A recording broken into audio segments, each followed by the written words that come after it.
Hey, welcome to the Runaways podcast. My name is Cody. We are back for another week, and a lot of things have happened. They have banned some cards, so we'll talk about that. Unbanned We cards. had Hartford this past weekend, so we can talk about that a little bit. And then, Some of us did. yeah, some of us did. And then they're changing worlds, so quite a lot to get through this week. But I'll start with Noah. I know you were at Hartford. You played your Florian deck, I believe, both days. Yep. How did overall your experience at Hartford go? I'm a loyal Flesh and Blood player who played both tournaments that were on offer at the SCG Con. The tournament itself was kind of scuffed. I don't know. They just didn't seem like they were really putting an emphasis on the FAB tournament there, despite us having a pretty big turnout. I would say it was over 200 people, I think, in the Battle Hardened, and then there was 101 players in the That's huge. ProQuest Plus. Yeah. Which is pretty sick for just random. Well, events in Hartford. they're like ProQuest Plus in quote unquote, but they are literally ProQuests. So 100 players for a ProQuest, even on a Battle Hard weekend, is still pretty crazy. Yeah, so that was cool. Yeah, I played my same deck. I've just been admitting that the Kano matchup is tough, and I paired into 2 Kanos on the first day, so I had no chance. And then on the second day, I didn't pair into Kanos, but I paired into myself drawing terribly in moments where I couldn't afford to draw terribly. I know Cody was saying he had a little bit of that on Saturday, so I inherited some of the bad vibes on Sunday, pun completely intended. But I don't know. I still have a lot of fun playing the deck. It's very enjoyable to have hands that function when you want to play all your cards, or you want to put all your cards sideways, or you want to play some of your cards. It's really cool. And I got off some really satisfying face purgatories that had my opponents going head in hands. So that's always fun. Agreed. And it looks like Dan has changed this week. A very He got a little hairier. Got a little hairier. But no, we do have Fino on the podcast this week, which is pretty exciting. Welcome back from Purgatory. I don't know. I haven't seen you in 100 years. I was looking forward to seeing you this weekend at Hartford, and then I was standing with Jimmy, and I'm like, "Hey, where's Fino?" And he's like, "Yeah, Fino was sleeping, so I don't think he ever got up." So, yeah, I woke. What happened? I set my alarm for 7. I was like, okay, it's an hour away. I got to get there at 9. That's more than enough time.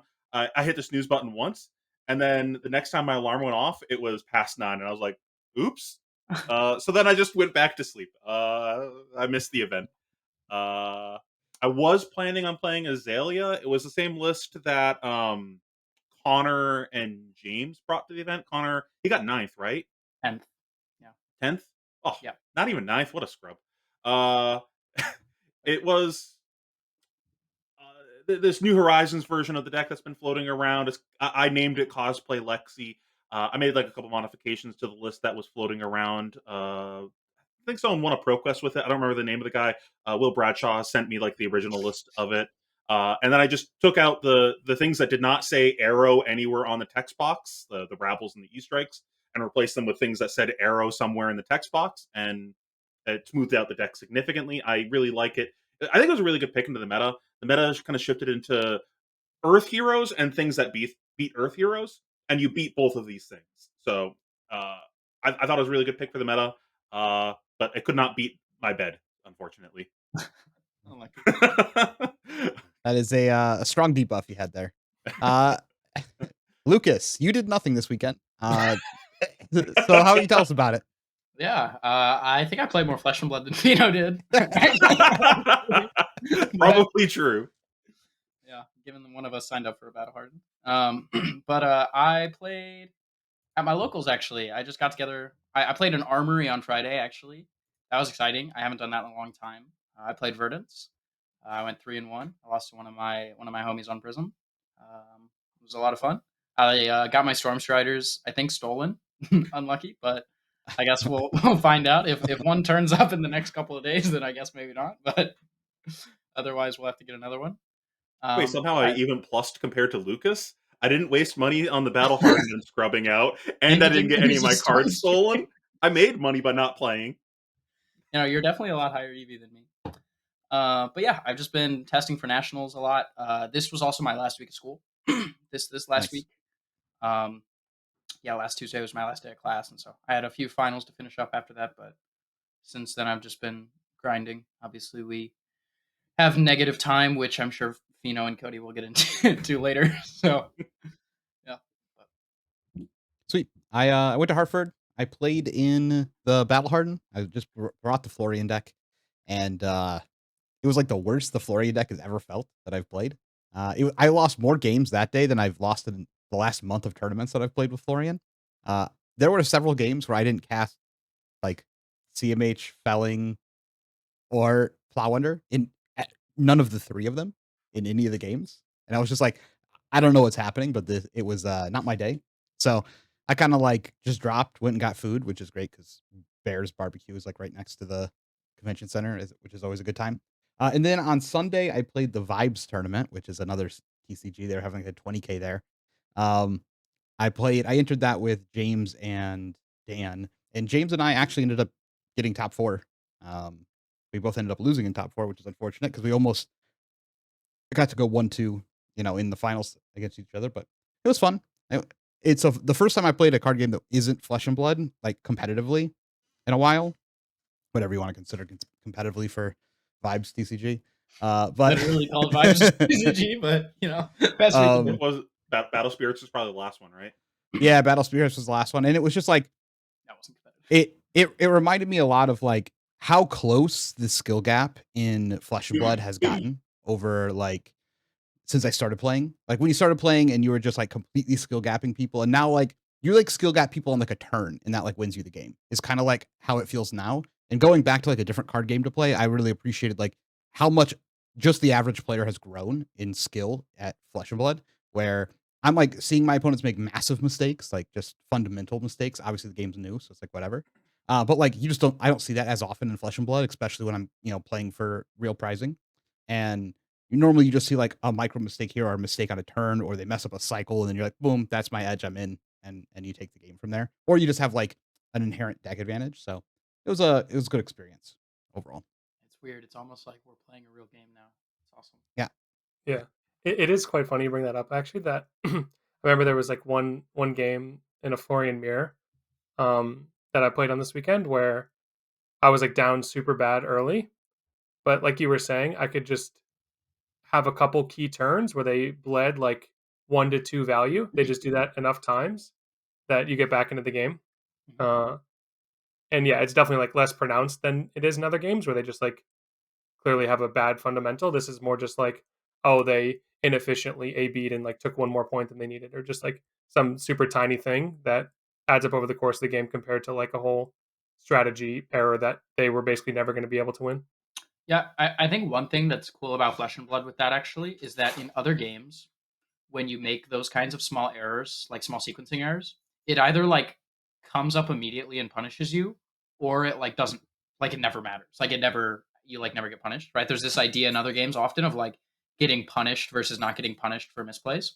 But in Flesh and Blood, like most of your like objective misplays where it's just like you're just like making the wrong play are like value based somehow. So it like doesn't affect the game directly. So you're not gonna like see it happen, but it will affect the game more often because Mhm. those little things are like actually having an effect over the game. Like the difference of like somebody making like 6 to 7 value worth of mistakes throughout a game, which is like perfectly normal for people to do, is like obviously just like game winning losing all the time. But I do agree with Cody that it's definitely gotten better than it used to be. But I think we are playing such an awesome game that like the game system lends itself to like still being able to capitalize on your opponents making a bunch of small misplays and you being able to eke out all the value you get.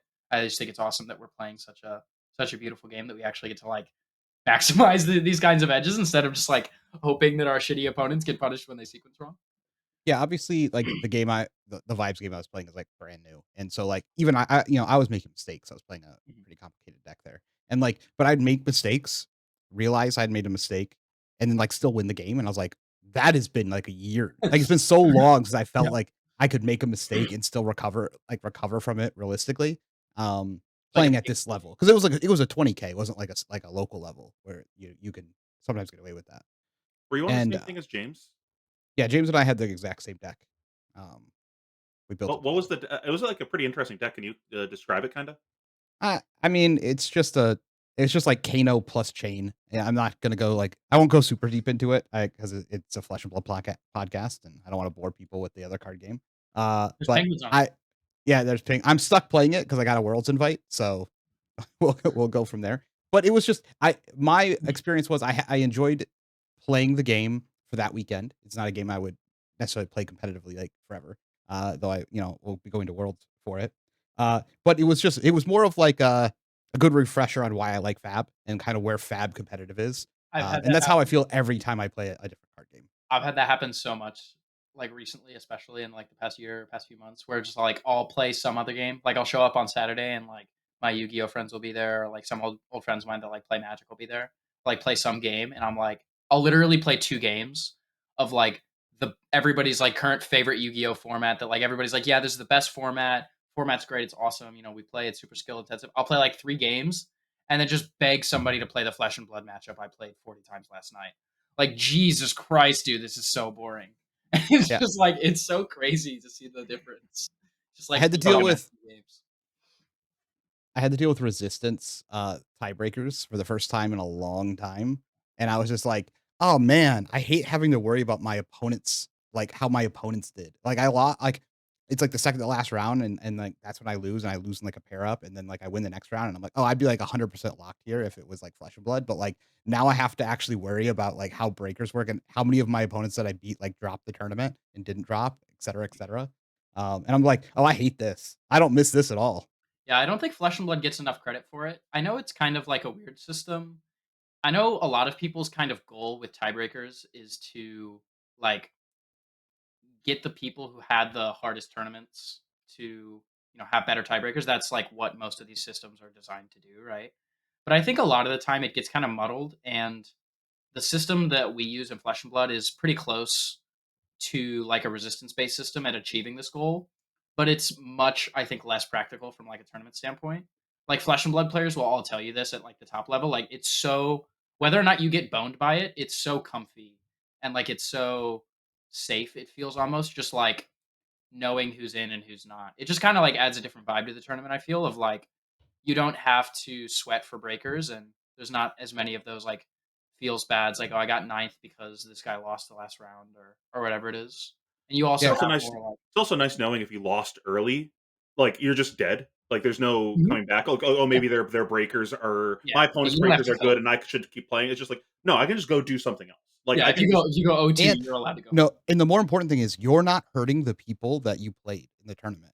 I Yeah. hate resistance because I feel like at the end of the match, when I win the match, I have to like collect up the other person's like emotions and have them keep playing the tournament and not just drop because like Yeah. I'm depending on them for my ability to top later. And like Well, they can drop, and most systems are kind to drops, but not all of them. Yeah, not a full resistance. And it was like in the last round, like one of the guys I lost to was undefeated, so he just scooped to his opponent, which like killed my breakers. And I like now I was like real worried that like if everyone that I had played that was still in the tournament lost the last round, I could possibly just go from like being fifth before the round ended to like get knocked out. It was like all this stuff just made me really appreciate stuff about Flesh and Blood I haven't really thought about that I was like really comfortable with. Um, Even when you have hard tournaments and you sit down and you play a bunch of people who are in top eight or whatever, it's just like it's nice in Flesh and Blood that like when I'm out, I'm not hurting anyone else, and when I'm getting close to the end, I know if I'm going to be in or not. Like I know this is a win and in 100%. It's not like a win and in and then walk around for 30 minutes and hope. Like I don't know, just a nice reminder. Okay, we have a lot to cover today, so let's quickly run through what happened last week in the PQs. Uh, Florian, not surprising, won the most of the things at 24 wins. Syndra was the second most winning deck at 9. New was at 8. I think that's a drop back or relatively the same, so did not pick up any new wins. Fang jumped up at 7, Kano at 6, Verdance at 5, Jarl at 4, and then just a bunch of 4s, 3s, 2s, 1s, etc., all the way down. Obviously, Florian, clear winner of PQ after Aurora has left. Do we think this is because it's just that much better than other decks, or people are just lazy in the last week? I think Well, I think lazy. one additional data point is that there was 3 battle hardens, right? And Florian won 2 out of 3, and he was in the Yeah. final for the other one. Yeah. So he almost like swept those events too. Yep. He's I'm he's honestly curious how much, like, literally this podcast affected that of, "Hey, like, I'm doing really good with this deck, blah, blah, blah. Here's this easy access deck list with all the information to play it." And people going, "Oh, fucking easy button," and then them going to play it. Like, I'm curious how much was that? I I do think there is some merit in, especially because not even I think just this pod, but just in general, the sentiment being that Florian is the best deck. When people have like a 3 week meta or whatever, like Cody was saying, like they're gonna get lazy, especially if it is also in this case what it is just like one of the best decks. Like it's not like a like oh it's probably gonna be the best and then that's what everybody plays. Like it is clearly one of the best decks. Maybe it has a couple tough matchups, but like the deck is great and Uh, there yeah, is a good list circulating out there that's clearly good enough. I think another thing Cody's mentioned a bunch is that it's just like pretty easy to play. Yeah, yeah. Mhm. Like you're doing your thing. You're decomposing, you're turning on, you're playing powerful cards. If your You opponent gives you space, you play your hand. If not, you block. It's like it's cool. you think so? Yeah, it's pretty Yeah. easy to play it like at a very high level. When I was it's really easy also to go back to like you have only a couple of judgment calls, it feels like, per game that you're really needed to like, maybe I could have done something different here that makes like a little bit of a difference. Then some of it's like maybe I should take a little more damage here, maybe set up like a set card instead of like blocking with that card. Like you have some of those type of things, but for the most part, it's like pretty easy to see where went wrong or what went wrong in a game, which I think is kind of nice I think the to have. best I think the best way to describe how playing Florian has felt for me, I haven't played a whole lot of it, but it feels like playing every other deck in Flesh and Blood. And that's like the best way I can describe it. Like it feels like there's not a whole lot that makes his play style unique. Like he just does stuff that everyone else does. Like you just play attacks and you just like lane on attacks and you do your thing. There's no like weird sequencing. There's no like weird end game stacks. There's not even a whole lot of like unique cards. Like you're just like grasp, reaping blade, and earth cards, and boom. He's just better at a bunch of things than a Mhm, lot of other people. Like mhm, he can be like sometimes he's a guardian with just I'm gonna hammer, I'm gonna block and hammer, but his hammer's 5. So mhm. it's just And like it's well, and it's it's his split hammer's damage. 2 and 3, which is like Yeah, even better than yeah. just 5, right? Like, yeah, it's pretty And so I agree. Okay. Anything else on the results from this week before we jump into the ban awesome. announcement? I mean, Azalea at 2 is big, right? I mean, like, I don't think it's a surprise to a whole lot of people, but I mean, she was lower the last few weeks, so she's definitely kind of shot up. She was also the second most played deck at Hartford, and also had the second best results at Hartford, along with Kano. I did a quick thing. It was for all the people who went X2 or better at Hartford, and I want to say it was like 5 Florian, 4 Kano, 4 Azalea, and then some 2 ups and 1 ups and everything. But so yeah, I mean, Azalea clearly showing that like she is just as strong as everybody believes she is, with additional support coming in the new set. So Yep. I would News probably, almost gone. I mean, New That's and something to think Azalea about. like just are gone, right? In the next couple seasons at this rate. I mean, in national season they're gone. Yeah, for sure, right? Yeah. At this Yeah. point. Pretty much it's like 50 points and new is gone. Yeah. Something else to even to also point out with the results is to consider how many people are playing decks just because they're considering them for nationals with the new set and everything. Like maybe it's not the correct deck for the current metagame. Like we saw a big uptick in Florian when Aurora was still legal, where it's like probably not the best deck to play for that current metagame, but you're prepping for the next metagame. It's I got to take this limited amount of time I have to actually practice for nationals. Mhm. So I'm curious at how people in countries feel that are like much later in the season. If they're just like, oh, well, there's no point in trying to prep new because she's just going to be LL'd. Well, and Azalea as well. Azalea's at 931. Yeah, but both definitely on like the Well, tipping point of people. Azalea is Mhm. also an older hero, and the new LL effect changes are going into effect now. So for those listening who did not know, in the new band article, they also included a new change to the LL system where heroes for the first year of being legal, I believe, have their points for the LL system halved, and then heroes that are for their second year, I believe, is it's Normal. one normal, Yep. and then After that, if they're 2 or more years older, then they get 1.5x points. But so the biggest practical change that means right now is that Azalea and Kano get out of here earlier than they would have otherwise. Which for I Kano really like actually this change. might come quickly.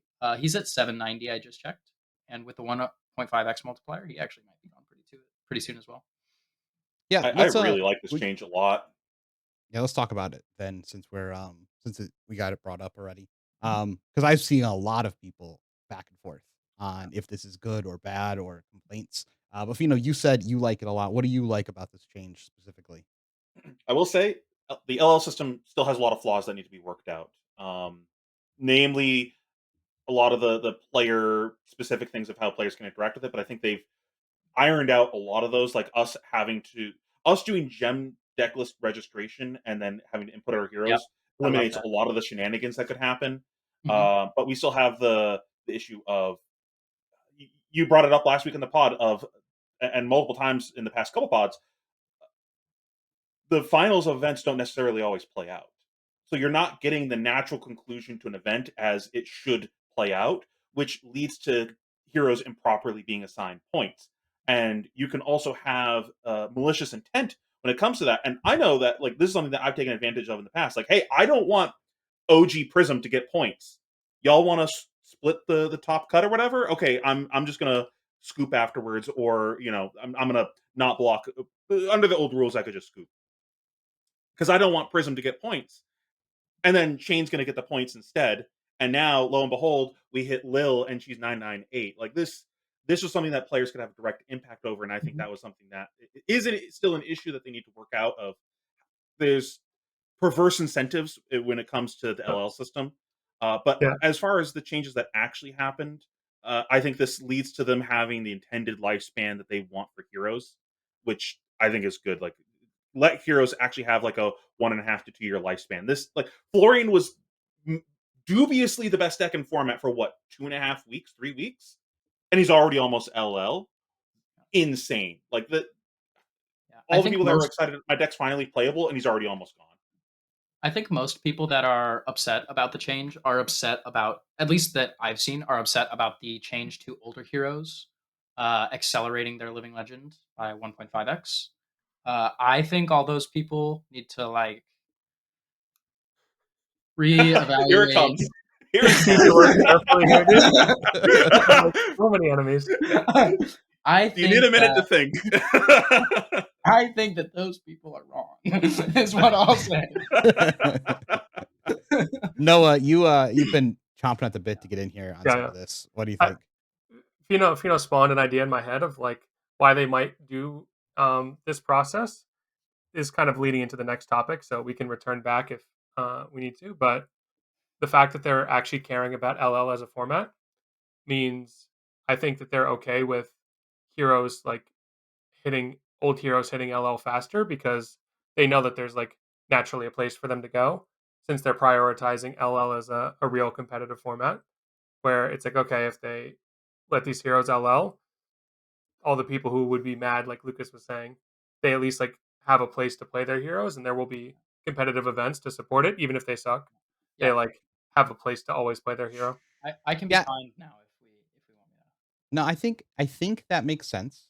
I would argue that the main change to go to 1.5, and the reason it's good is just that they need to stop like having to test 80 heroes before they release cards and sets. And like some of these heroes just got to go. Like IE should be gone by now. Should have been gone a million years. Like 5 should be gone by now. These heroes should just be gone. So we don't have to think about them or worry about them. They're not like doing anything in the meta, but I'm assuming every time they make a set, they have to like go back and be like, does anything that we're making affect Phi? Does anything that we're making affect this hero? And like, no one is sitting here clamoring. Like, there are some players, but for the most part, no one's like, this.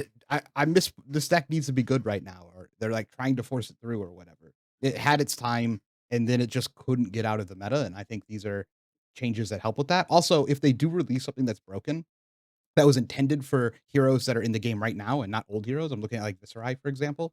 Viserai just suddenly got a bajillion buffs. He would have rotated out like way faster. And then we can get back to why they made the cards in the first place. So they have like now they have like a built-in Valve for when they do release, like they're trying to press the envelope with new cards for new archetypes, and it breaks an old hero that's just been sitting over there for 3 years. Like, okay, that thing's gonna be gone like in one season. It's just gone, so you don't have to deal with it for half a year anymore. I think There's some of that helps as well. I I think that also actually think that reduces the negative. the people who complain about this change are like misunderstanding that this change is actually benefiting those heroes. I think is that's my biggest issue is that like if I'm a Fi player, I want Fi to living legend like so bad. I think Fi is maybe a bad example because Syndra literally just got printed. um, but like when these heroes like like Bravo Showstopper, that hero sucks. That hero power sucks. That hero is not good. That hero is not going to be good anytime soon. The moment that hero is good, the game is boring. But there are people who want to play Bravo. And those people are probably they're either not going to get a Bravo replacement until this hero LLs, or they're going to get a Bravo replacement for him and this hero is just never going to die because they'll actually make a better replacement for him. And of course, then the old one would just never get better. So it makes a lot more sense to try and get these heroes out of here so that they can LL, they can get replacements, they can potentially get support directly into Living Legend as well. Can be, I think, a potential avenue for some of these heroes to be more relevant. But also, it's just like I don't know the folks who are out here complaining that their Betsy deck is going to like LL 1.5 times faster. Like 1.5 times 0 is still 0. Like it's not affecting you. It's affecting the old heroes who like win enough events to LL. It just makes them LL faster. Like it's not going to kill the bad heroes in the game. It's just going to make the old heroes that are going slowly anyway get out of here early. And if they're 2 years old, they absolutely like it's fine. We can lose our 2-year-old heroes a little bit faster so that we can balance around them. Like Cody was saying, we don't have the same issue where we can't, we have to keep them in mind for every future set. Like Fino was saying, like yeah, it's just come on. Now, you Be mentioned real. that you disagreed, I think, with my point about when new stuff drops, it can shoot an old hero out of here when the new stuff's intended for something else. I'd like to hear more about that. First, I will say, ironically, Bravo was also weirdly a bad example. We did literally get a replacement for Bravo. We've actually been getting replacement. We've been getting replacements for a lot of these heroes anyway, but Eh, Yeah. no, I mean like literally Bravo, yes, Starvo. yes, Yeah. but it's not a. It's just, Well, that that's a was funny. perfect You've example. had Though. 3 replacements and you That's managed to pick 2 of them. well, but like that's anyways. no, but Um, like that is a relevant point though, right? Like Starvo was a good example of what I was talking Sure. Um, I think a negative of this system potentially would be if you have a hero that has just been like slowly creeping up, like getting a couple points here and there. It's never been a good deck. Let's take Bolton for instance. He's at 377 right now. Let's say a little bit more time passes, he creeps up a little bit more. Suddenly he gets a good card and he just gets Thanos snapped out of existence the second they give him a good card. It's like he never even really got his moment in the sun. He just like one card, ah, dead. Just just instantly leaves the meta. That is potentially a bad thing. Like about. I that, think you what could we look just at saw it. with Florian could happen to him. Of just, I oh, I he's think good for you 2 weeks, gone. I think you could look at it from the other side though, where like Bolton hasn't been competitively viable like ever, but he's existed for a few years. I would say that I'm tired of Bolton.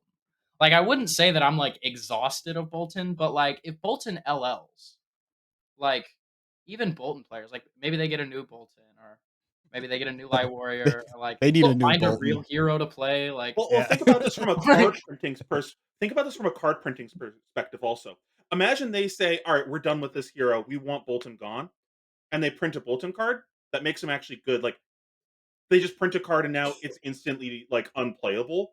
They're they're not incentivized to actually print cards that could push these heroes out of the meta. Like imagine we had the same thing happen with Dromai with Tome of Imperial Flame. We have this $50 card that instantly rotates the hero. now people don't want to buy this card anymore, and that creates an issue of them actually printing cards and selling.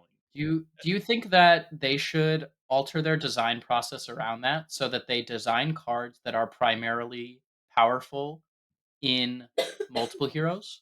So, for example, if they were printing a Bolton, like if they said, "I want to LL Bolton, we're going to make a broken Bolton card." Do you think that they should design that with another Light Warrior so that those powerful Light Warrior cards that they print are still playable?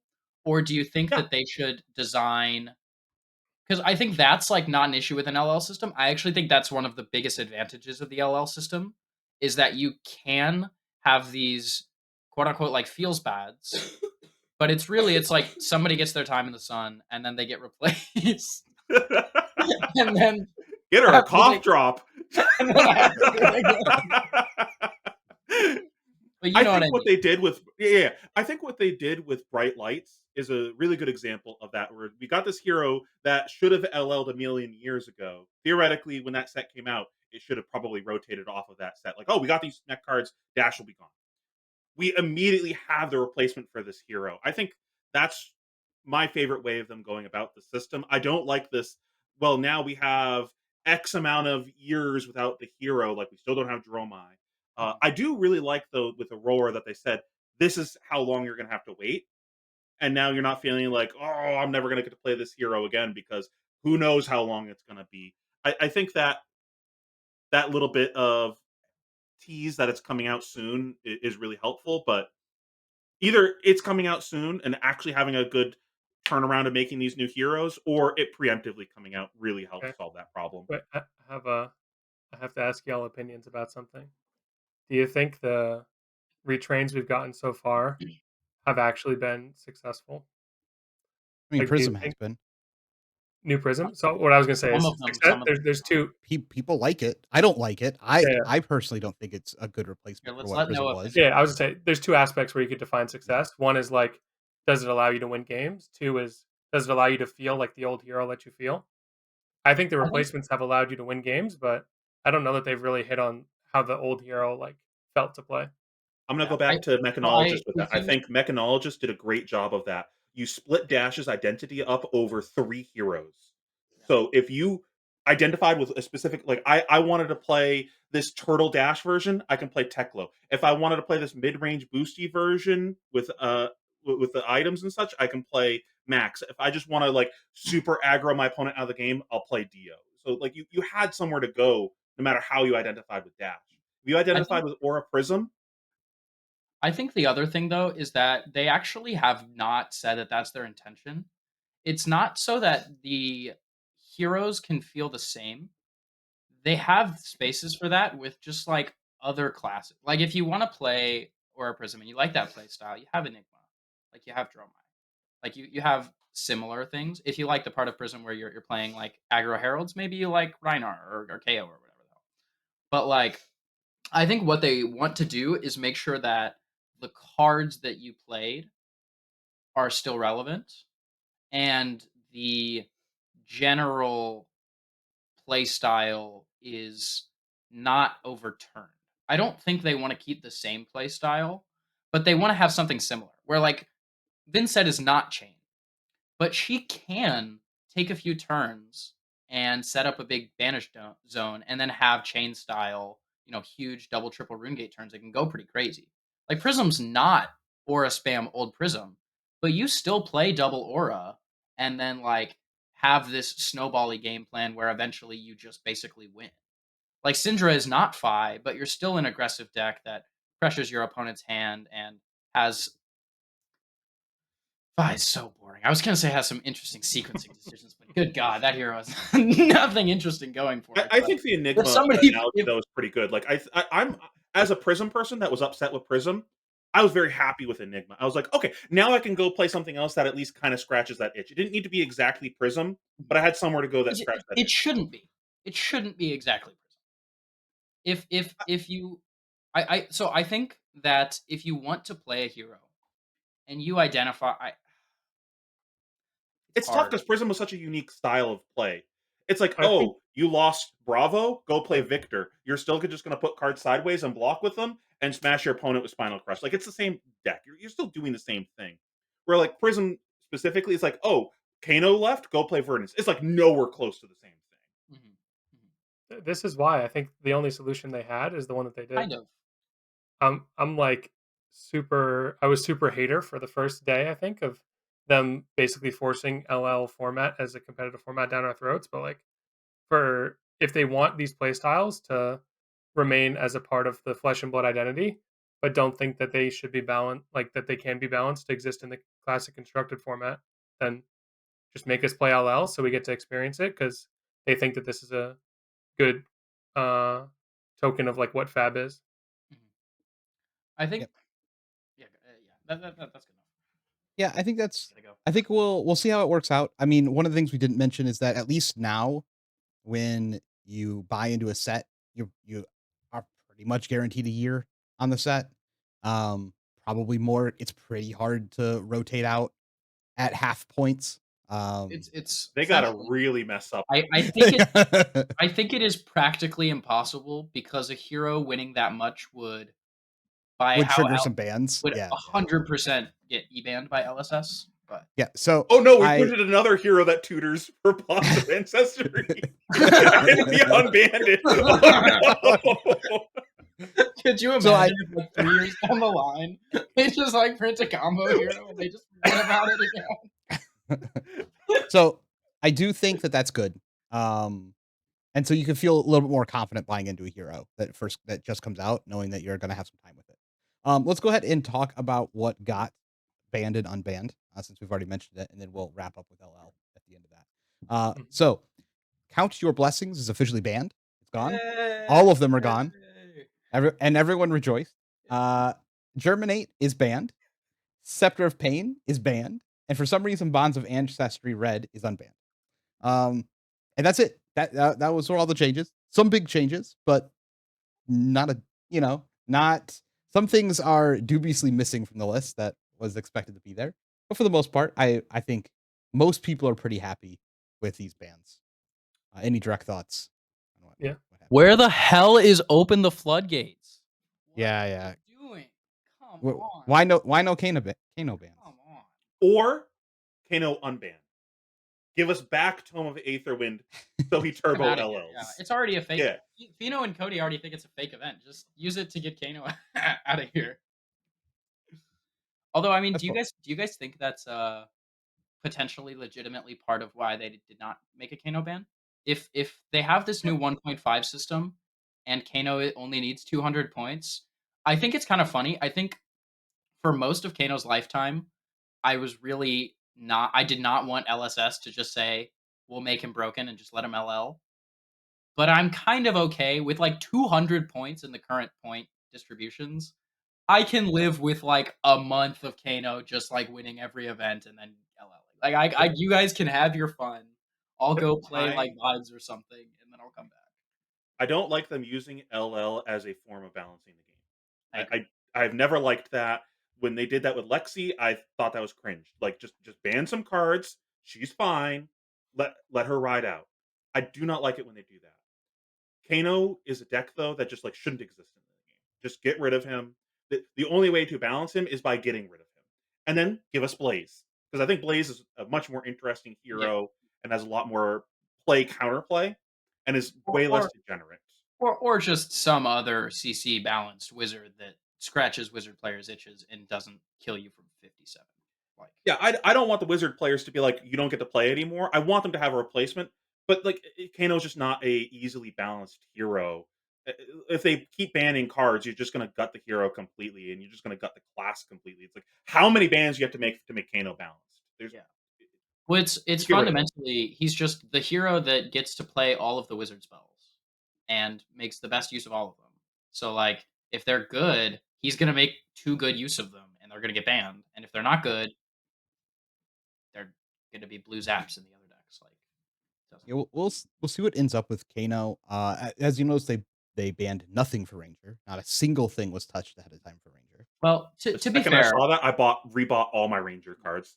I just went to be fair, I think a lot of people were talking about a Death Dealer ban, but I think that was less so that people expected Ranger to be broken. I think it was more that people just read Marlon's hero ability and looked at the LL leaderboard and they were like, "There's no way, right?" But like, there totally could just be a way. Like, who gives a shit? Like, whatever. Marlon can have 2 builds for a month. Like, whatever. Who cares? Or more. Do you think Stack Florian is dead with these changes? Wait, was it alive? Yes, it won Oh, Yeah, it won 2 of Battle the events, Hardens. bro. Like, what are you talking about? Scoreboard says it was better than the other version. I guess it's dead now. So yay. Wait, where's the I think it's MetaPie worth article? it. Where's the MetaPie 90% of the way article? that deck won was just people don't sub AB3, or they just get like 3 turns of tree with Scepter out and make billion rune chance. It's just so hard to make rune chance without the tree Scepter interaction, I think. Yeah. Yeah, Uh, when I play against that deck, I just play AB3. yeah, wait, I was gonna say one more thing about uh, the prior topic of Kano, just one more inflammatory remark. Uh, I wonder if like LSS just doesn't have like a good Kano person on their internal testing team, I because they think talk about like how their they, team is small and they don't like have time to look at everything. That Jason maybe they Chung, just like they look at the lists that are in circulation now and they're like, how does anyone win with this deck? This deck sucks. Okay, Jason maybe it's probably Chung fine. is, I think, the Kano guy on the dev team. He at least was early on in development. So I don't know if he still is, but they at least at one point had a guy who played Kano and is still employed by Legendary Studios, to my knowledge. Okay, But I actually have no idea. So if I'm talking out of my ass, you guys can yell at me in the comments. okay, So a lot rests on their shoulders. yeah. So why did they unban bonds? And they even mentioned in the article, they're like, this is dubious, but we're gonna unban it for now. Because I don't. Yeah, go ahead. because Katsu fucking sucks. Yeah, let them suck. Yeah. We have all these other I'm not ninjas. saying it's a good choice, but that's why they did it. Like, I'll tell you exactly why they did it. It's because Katsu's unplayable. Like, Perfect. Look at all the other ninjas in the game. We're good. well, all the other ninjas are draconic. Is the Great. Yeah, like I think it kind of makes sense where if Katsu ends up LLing, then Bonds is useless anyway because they can just not print any more yeah heroes that directly tutor combo cards, yeah. It's like and then we're fine. because the other thing is we've already gotten 2 ninjas that tutor combo cards anyway. We're like probably not gonna get another ninja who has that on his hero ability, right? Surely. And then it just sits there Right. forever in the card pool until it's broken again. It's like the risk reward on it is. I, I don't think it's like Katsu. The Well, to reward be is fair, Katsu's like maybe playable, but I probably actually not. don't. To be fair, I don't think Bonds is broken. I think it is a fundamentally incredibly powerful card that does legitimately have a pretty high cost. Like you have to play Descendant Gustwave, which is like whatever your thoughts on it, objectively a bad card. And then you have to have another combo card that you have multiple copies of that's worth playing. And there aren't And often too, the combo card you're tutoring is not going to end up being a card with go again, or it's going to yeah, come at bad rate. yeah, like it's not actually crazy. It was broken in Zen because Zen's hero ability didn't care which like what you saw, you just got to do the thing. For Katsu to resolve bonds, you have to like draw either Surgent, Bonds, and just hit with the Surgent, or you have to draw Descendant and hit with an attack, or just raw draw 2 or 3 pieces of the line. Zen draws either of any color of either one of those cards and any chi and just goes. Yeah, and also the fact that it's just the red is legal means you can't like tutor it with links either. So Yeah. Well, and you can't do double bonds. Like it's Mhm. really I just like don't think this card is actually fundamentally broken.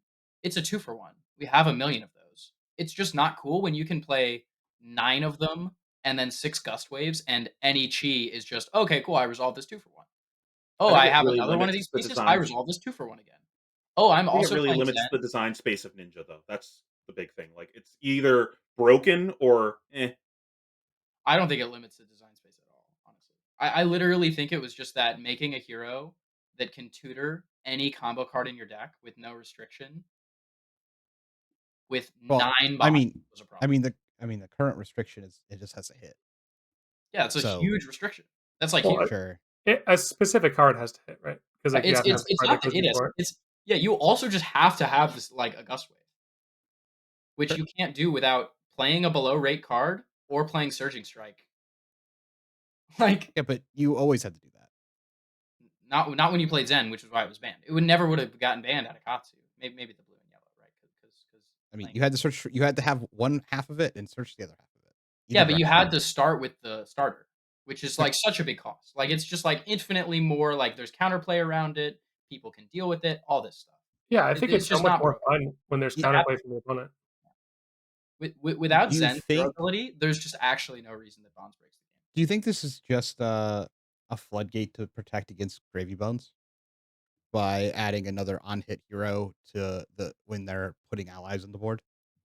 Because like this is like infinitely great into Gravy Bones, right? Yeah, I Like would you think just always hit. You get to search Bonds. You get to hit him in the mouth. You get to kill the other thing. Like it's just like it's probably going to be like 100% matchup for Gravy Bones for Katsu.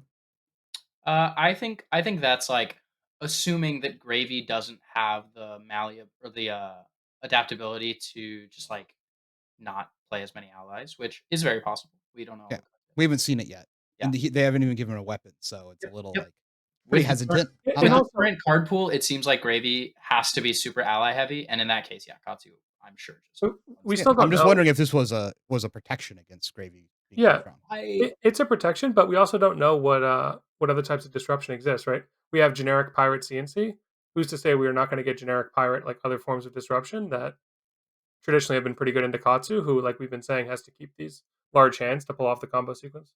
Well, I mean, they could just throw it in your mouth. Like you have a bunch of your cards don't block in your deck. Yeah, but It what if doesn't you even. have like an amnesia type effect in pirate, right? Like, what if there's Yeah. a card that's like on hit, all your opponent's cards are pirate cards now, right? Just like that could be a thing. I don't know. We'll have to see how fast it is because Katsu used to win off of just like getting one line once, like legitimately. Just they catch you with like We one did that line. during And heavy hitters meta, where we were yeah, playing Hatchet Dorinthia and KO, Armed and Dangerous. yeah. That's what I said. We'll see. Anything else on the current bans or things we think they should have banned? Are I mean, these good? we got a cool thing. We could talk about does anybody want to talk about the Germinate thing? There's a new Florian card in the next set that is a replacement for and a deadly combo with Germinate, and that's why they There's banned nothing to Germinate. talk about until we see it, right? Like, Yeah, we'll see. We'll see I how didn't I accurate didn't that think is. so, but Yeah, I think they could print like this ongoing meme.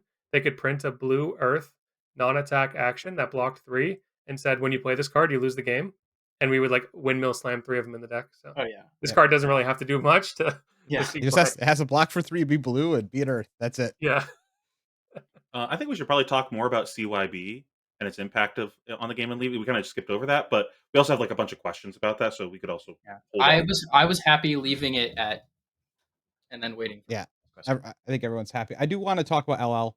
I have to laminate a little bit about Laminate? some of these changes. Laminate. Lament. Yep, lament. Lament is what I meant to say.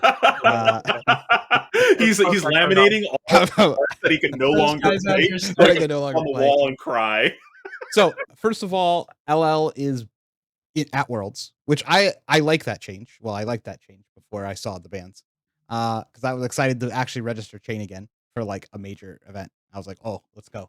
And then they like decimated my boy over here. So the bans for Living Legend are Carrion Husk is banned, Crown of Seeds is banned, Cull is restricted, Deathwood Dirge is restricted, Succumb to Temptation is restricted, Hypothermia is unrestricted. So some of these things I agree with, like Cull being restricted. I've been calling for that for like months now. I was like, you have to restrict this card. It's way too powerful. Chain is too strong. So like that, super happy with. Dirge being restricted is like, okay, so you just don't want anyone to play RuneGate Chain. I got it. Like the deck is legitimately unplayable without 3 Dirges because you have to be able to make your shackle count go down. Because you can't live if your shackle count just keeps climbing. It's like the deck doesn't work that way. And that was one of the only good ways to restrict your shackles. Oh, it works. It just starts getting fun. I remember playing in the old days. Fun, as in I'm just gonna lose the game on the spot. Then yes, I would play games with RuneGate Chain before Rosetta, where like basically at the end of the game, like I'm just doing so much damage that my opponent's just blocking out the whole game. At the end of the game, like my Husk is dead. It's like 10-10, and they haven't attacked me yet. Like yeah, I have like 7, 8 blood debt. I've taken like 5 every turn. yeah, It's pretty and ridiculous. it's yeah. So with Dirge being restricted, that build's just like unplayable now.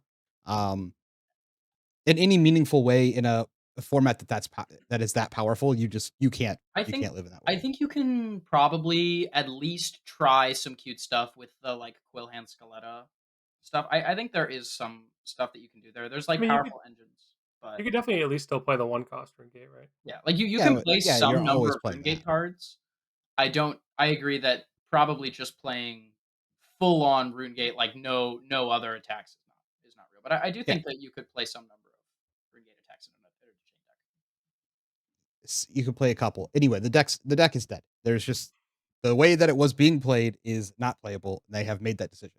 That is the thing they don't want us to do. He's Next, warning. Let him have this. I'm also right. I built the deck. I created Yeah. it. It's in my deck. The current iteration of the deck Like, is definitely dead, yeah. yes, that's my point. Is it didn't even get widely adopted. It was semi widely adopted, but I just think it's funny. Uh, Succumb to Temptations restricted, so I don't think you can beat Zen anymore. Like Yeah, with that was all in one Succumb, yeah. yeah, one call, one succumb. You gotta like Zen's like really hard, and then they also took Husk away, so it's like pretty much doomed.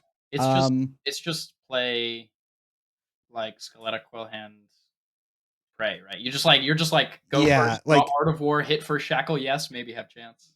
yeah, I also think this makes Prism like really difficult to play against because you needed Husk to be able to stop at least one on hit game. You especially now that you can't play RuneGate. Like with RuneGate, at least you could pop things and it was like fine.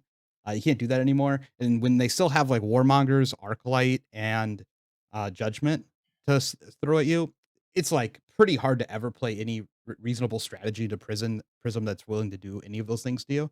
Because it was hard before. Like you still had to like hard to navigate through it. I think that's pretty difficult. You can't beat Zen now in any like reasonable amount without just high rolling. So now it's like the deck is really strong still when it high rolls, but like it just doesn't have any real game plans because a bunch of its stuff is restricted and it still has to deal with warmongers. So I would expect by the time Worlds comes around, hopefully we've had some actual LL events and some of these things get lifted a little bit because like the deck's like completely neutered right now in any meaningful way other than I just high roll Art of Wars at the beginning of the game with belittle and just run you over. Like that's how the deck wins now, and that's like I unfortunate. I think that if you look at it in the context of an LL meta that, like, is basically just like Zen is I feel like you surely just have I think Zen's gonna be a hard matchup, right? But, like, you definitely I think Chain's gotta have tools to just be fine and everything else, right? Like, Prism, I'm not saying is, like, a good matchup always, but, like, you're Chain. Like, you can just play more poppers. Like, you can just, like, play I don't know, he's just so broken. I can't believe that he's, like, unplayable as a hero. Yeah, but the reason RuneGate came around was because it couldn't beat Zen. Yeah, I think the Zen matchup It is very bad. I think and the Starvo matchup was getting unbearable. yes, with Crown of Seeds banned, That has to Star go recheck. Yes, I yeah, agree. Starvo into Runeblade in particular loses a lot with Crown Mhm. of Seeds gone, but Starvo might still be broken. Like Yeah. I don't know, that hero's still messed up. So No, I agree. It's just and then Prism as well, I think. Losing Husk on top of everything else is kind of a pretty big deal with the Prism match because Warmongers is still like just completely guts the deck. Like you just turn yeah. off a whole turn The other plus. thing is that I think the other aggro deck in LL that we haven't necessarily seen get as much popularity as maybe it should be is Dio. Because that deck is really good, I think, and that deck's maybe getting support. Yeah. So I could see that also being another problem for Chain, just like another deck that like kills you in 3 turns and you can't Yep. really do anything about it. Yeah. I mean, I agree with a lot of what they wrote here. Like the deck was too strong. It was doing too many things and it needed to be hit. This feels like a pretty big overtune, personally. I think that Um, this to me this basically reads as them saying that RuneGate Chain is probably too strong to exist in Living Legend because if they just like ever want to print more like RuneGate cards and cards that make rune chance, like RuneGate Chain fundamentally is like so problematic because RuneGate cards scaling with Chain's hero ability is just ridiculous. mhm. So I think this is them just being like, we're not gonna hit Boomer Chain too much. Boomer Chain's just like whatever. You know, we'll hit Cull, we'll hit Succumb. Maybe you can't disrupt people as much, but you can Well, exist. Just don't do well, RuneGate stuff. Boomer's Chain's cards suck. Like their individual Yeah. cards are bad. Yes. And Yes. they are so right. so without Husk having bad, and then you have bad cards now, and now you're playing off a bunch of one-ups. Like one-ups and chain are god awful because if they don't say blood debt on them, then you're just not resolving them in a majority of your games. Because Yeah. like you can never be expected to actually draw them when you're milling more cards than you draw over the course of a game. And like so having a bunch of restricted stuff makes an already like pretty inconsistent deck even more inconsistent. And when it spikes in this level of power between like Call is fine at one. Call is great. You'll see it once a game. You'll get to do the thing. Perfect. Succumb is like just a weird card now to exist in the deck. Because it's gonna feel bad to play against. Like you're just gonna get before you could prep and you're like, okay, playing around Succumb makes sense because they could have it. Now it's just like a one of that they can just randomly juice you with. Same thing with Call from hand. Yeah. So I don't know. We'll see. I do think though overall LL looks really interesting to me. Outside of the perspective of like a chain player whose deck got Yeah. hit, like Lexi looks real, Zen looks real, Prism looks real, Starvo still I looks mean, Zen real. feels like probably the best deck in the game now. Like I think probably bar none. Starvo still handles him, but um, and I would think Well, that also probably Lexi would be pretty good in that matchup. I would also we got a card. I think one of the most innocuous things on this list, but potentially one of the higher impact things is hypothermia going to 3 means that Icelander's a real hero now because hypothermia in Icelander is really strong in LL, and that just threat I think makes her a reasonable hero by Yeah, itself. I mean, it does nothing into Zen, but like it's great against Well, it chain. doesn't do It's nothing. What do you mean it does nothing?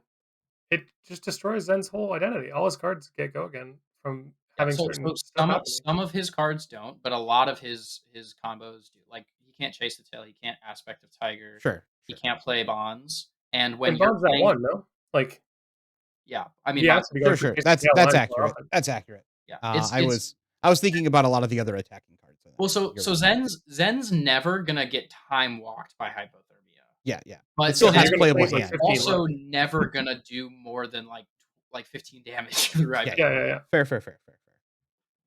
I accept. So I was when they thinking about go how activate stubby hammers, you know, hyperthermia, then it's yeah, very strong. I yes, 100% agree with that. Um, I think it's also really good into DO and a bunch of other decks as well. yep, I do think it's a very people still powerful play change for chain. Icelander. Hypo's pretty good in the I chain. mean, Still play it. it used to be great because you could dirge it, but now it's You can't cannot. do that anymore. Yeah. So we'll see. One thing I Yeah, it think went is from worth like 6 talking dirt to about. 1 hypo to 3 hypo wonder. One thing I think is worth talking about with the LL changes. We were talking about this over Discord earlier this morning, afternoon. Um, there, this is the first time they've really hit like uh iconic cards in the format, like the equipments, like seeds Oh yeah, and they're crown. balancing this format. This is a absolutely competitively balanced format. Sure, it's a big change though to the format of this is going from the hey, go play all of your old cards. You have somewhere that you can play all these now to this is just classic constructed plus. Like Yep. I don't know how I feel about that yet. I'm not saying that's a bad thing, but I at least want to bring attention to that of like this is just not what LL is Yeah. it was anymore. Like we're changing what the format is fundamentally.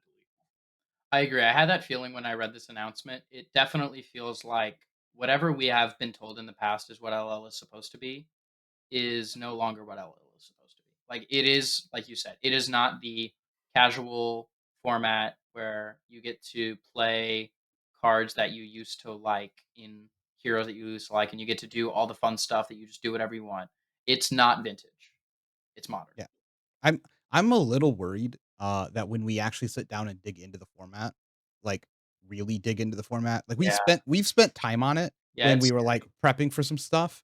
Like and it like was fun and I've loved playing LL this last year was great. It was super fun. I went to like tons of skirmishes that were LL when I would never go to a skirmish normally. That was, like I'd never go to a blitz one for instance. But now I'm a little worried that when we sit down and I'm hoping there are like callings or something before Worlds yeah. that allow us to do this. But I'm worried that when we sit down and play LL, we're gonna find out that it's significantly worse than we thought it was when people are actually putting in the correct amount of time um and everything Yeah, else. So I'm pretty scared about that. if it's To be honest. if it's like you play like if it's like triangle, where it's like Starvo, Stubby, Zen, CYB, Florian, I'm kind of not interested in the format if that's what it defaults into. Well, it might just be like who drew the funny cards Yeah, first, yeah, like yeah. type It's of kind of format. funny. I think last year, a bunch of people that I talked to had this connotation about LL, where like they thought that it was this like you explode on turn 2 format, and it was actually like much slower than CC, where like the games actually lasted a pretty long time and you got a lot of decisions. But I'm kind of worried now that like we might actually get closer to that. Just like yeah, you just like get exploded pretty quickly, kind of thing. But we'll see. So I am excited to we'll play LL. Like, yeah. if Super if excited. if this is the direction they want to take it and make it a balanced format instead of a Wild West playground, if that means I get to play more LL because they're actually going to have events, to me that's a positive no matter what happens. I just Also, want to play with my old decks. Also, if that means that LL is gonna just be, like, kept on top of, which means that it'll be presumably probably less so than CC, but, like, new and interesting with relative consistency, and getting consistent touch-ups, and when shit's broken, it should get hit some way, especially because there's no LL system, right? They're actually gonna have to ban stuff, like, if it's broken, so Yeah. I was like a 10 for my level of wanting to play LL. It's obviously declined quite a bit from there after seeing what they did to my boy. I mean, Husk was like just by itself was a big change to how the deck functions. Because the deck doesn't block very well when it like on those type of blocks that it would typically use Husk for. Like, I mean, it might be unable to beat Starvo, and I'm not joking. Like the Husk and the armor equipment allowed you to block uh uh a Starvo activation twice a game, and now you can probably only do it once. Like that's a massive change to how the deck operates. Um, and I'm very suspicious if Chain is a real deck um, moving forward. I think if unless you played a lot of Chain, some of this might just not feel as bad as it actually is. Like Husk is massive. Okay. Anything else on Living Legend? No. Okay. I am really Uh, actually curious how good Dromai is going to be. oh yeah, Uh, I did want to mention that. I agree with you on that. Yeah. I want to sink my teeth into that because you got like new cards this set or last set, uh, and two of them are like actually really interesting for the deck. Like obviously, Oath is just like a good consistency piece, but Loyalty Beyond the Grave to be able to have like 6 card hand more often, and the boots to swing twice with either a Kyloria or a Legendary Dragon is ridiculous. Like, and Prism I think has gotten worse as they printed more cards to counter aura strategies. well, you also just, like, don't have to play Dromai into Prism anymore. Like, you just play a Draconic deck that like, you there might be a, like, I only have a couple dragons, and I might just be able to, like, kill her pretty quickly kind of thing. Sure. But I'm also dubious on Prism. Like they've printed all these anti-Prism cards recently over the past couple sets, and I'm like, I don't know if Prism's like reasonable into this It format was if you never decide good. to that there It was just also that, always bad also in that, LL. also that. Like, it's just never been a good LL hero. People just play it because it was actually I think it was maybe okay at, like, the first one where Starvo was the only playable hero. Prism was playable because she was, like, 45% in the Starvo instead of I think Prism 2 was good at one of the battle hardens I'm sure it was. when Zen was good. The one that Austin got second place with that Prism. The one where You had to he play into killed the the metal. king. Yeah, yeah. But he died on turn He 0 died to on Kane. turn 0? Yeah, yeah. But it was his turn 0. He went first and lost on his turn. Yeah, of course. He They went know. pitch Light of They know. Soul, play Herald. I have responses, and then killed him on his own Light of Soul trigger. uh, every time a Kano complains about Prism to me at like locals and stuff, I just explain that that's how you Me win the too. game. They're You they're just they're always they're always like, "I never win." I'm like, "Dude, you just fucking go you for got to it." respond to Like the trigger and go. Oh, that's funny. Okay, let's get to some podcast questions. These questions are asked by members of our premium Discord through our Metafy link. Uh, I will say this: we have currently running. You get a free month when you sign up with our Metafy. You can find people to join for games. You can follow along with our hero of the month, ask questions of the podcast, and anything else that we start to put out, like tournament reports, etc. And you get a month for free. Also, if you want us to review VODs, you can do that as well. You get a free VOD review, and you can have that perfectly in time for nationals. And we will actually review your draft as well. So you can see that in the link below. Also, a special thanks to Gilded Raven Games for the support and the sponsorship. They're actually going to be at nationals vending product, so make sure you go ahead and check them out. You also get a discount on their product through their website as well. Okay, first question here from Renzo. Is it Hatchetory time? No, next question. No, it is not. No, we don't have to be super disrespectful. I know people don't like. No, Kano exists, and it's too well played. It's impossible. Kano matchup bad. All the unfair matchups are bad. Like Prism's bad, Verdant's bad. I would have to replay the Prism, but it used to be good. I also think it's like really hard for. It was never good, and it will never be good. I think it's really hard for the weapon go again, weapon pass style of warrior to actually be good again in this like modern age of FAB. Ever since like MST forward, a lot of the stuff that they've been printing, they have these big spike damage turns and these big lots of funny cards and big turns where you just playing this like kind of average flat damage mid range deck. It's really hard to be good against those heroes because they just find their funny turn and just kill you, or flip. You can't do this nickel and dime with them as much. Well, that's why Kasai has been the one who's doing okay, because she has funny turns. True. Yep. Unless you just block the copper. Yeah, but some people are lacking these the cognition. They're not aware of defensive activity. Yeah. He Who Smites asks, thoughts on Gravy? Running so many no blocks and not being able to block for allies makes it seem like he's going to have a tough time getting off the ground. I mean, I think the deck's good. Yeah, I think the getting off the ground is the easiest thing. Yeah, it's kind of like you have so many cards that let you just filter stuff. I think it's more about when you full commit into something and your opponent has like a really strong turn where they're able to clear your board and throw a disruption at you to where you can't rebuild the board is when it's been tough so far. But he's also just like kind of resilient to a lot of disruptions. Sometimes your hand like sucks and you're like, whatever, I'll set this ally. They just like CNC it. You're like, okay. Or like they throw weakest link. You're like, whatever. I want it in the graveyard anyway. Like he's pretty resilient to a lot of disruptions. And the deck is like inherently consistent based on the fact you play literally like 3 reds in your whole deck is just the boat.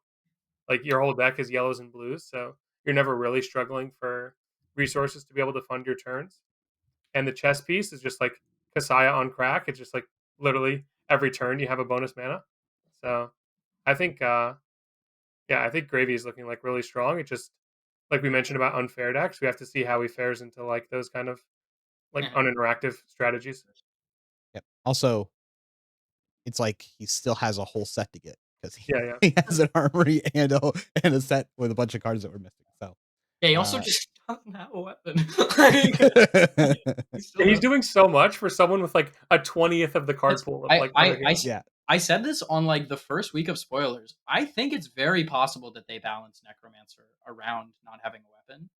If they're printing cards like Dead Threads, and if all of the Necromancers are able to just like straight up profit from your hero, like if all the Necromancer hero abilities are just like, yeah, you can play cards from your graveyard. It's like, okay, they're all just broken. I could see if Necro's thing is like you draw a bunch of extra cards because you can play cards from graveyard, but you don't have a weapon as like a trade off.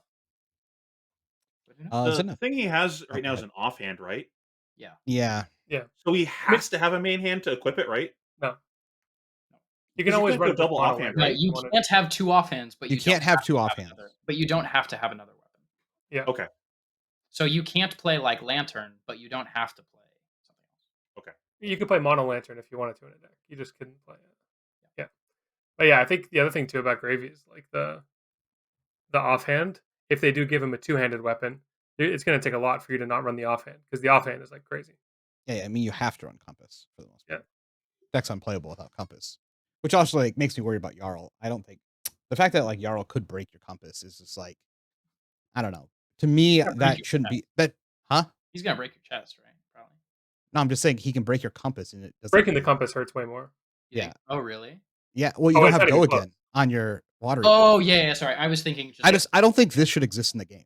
Like, if you're going to make such a core identity to how the character functions in like this offhand compass thing, that no one should be able to take it away from you.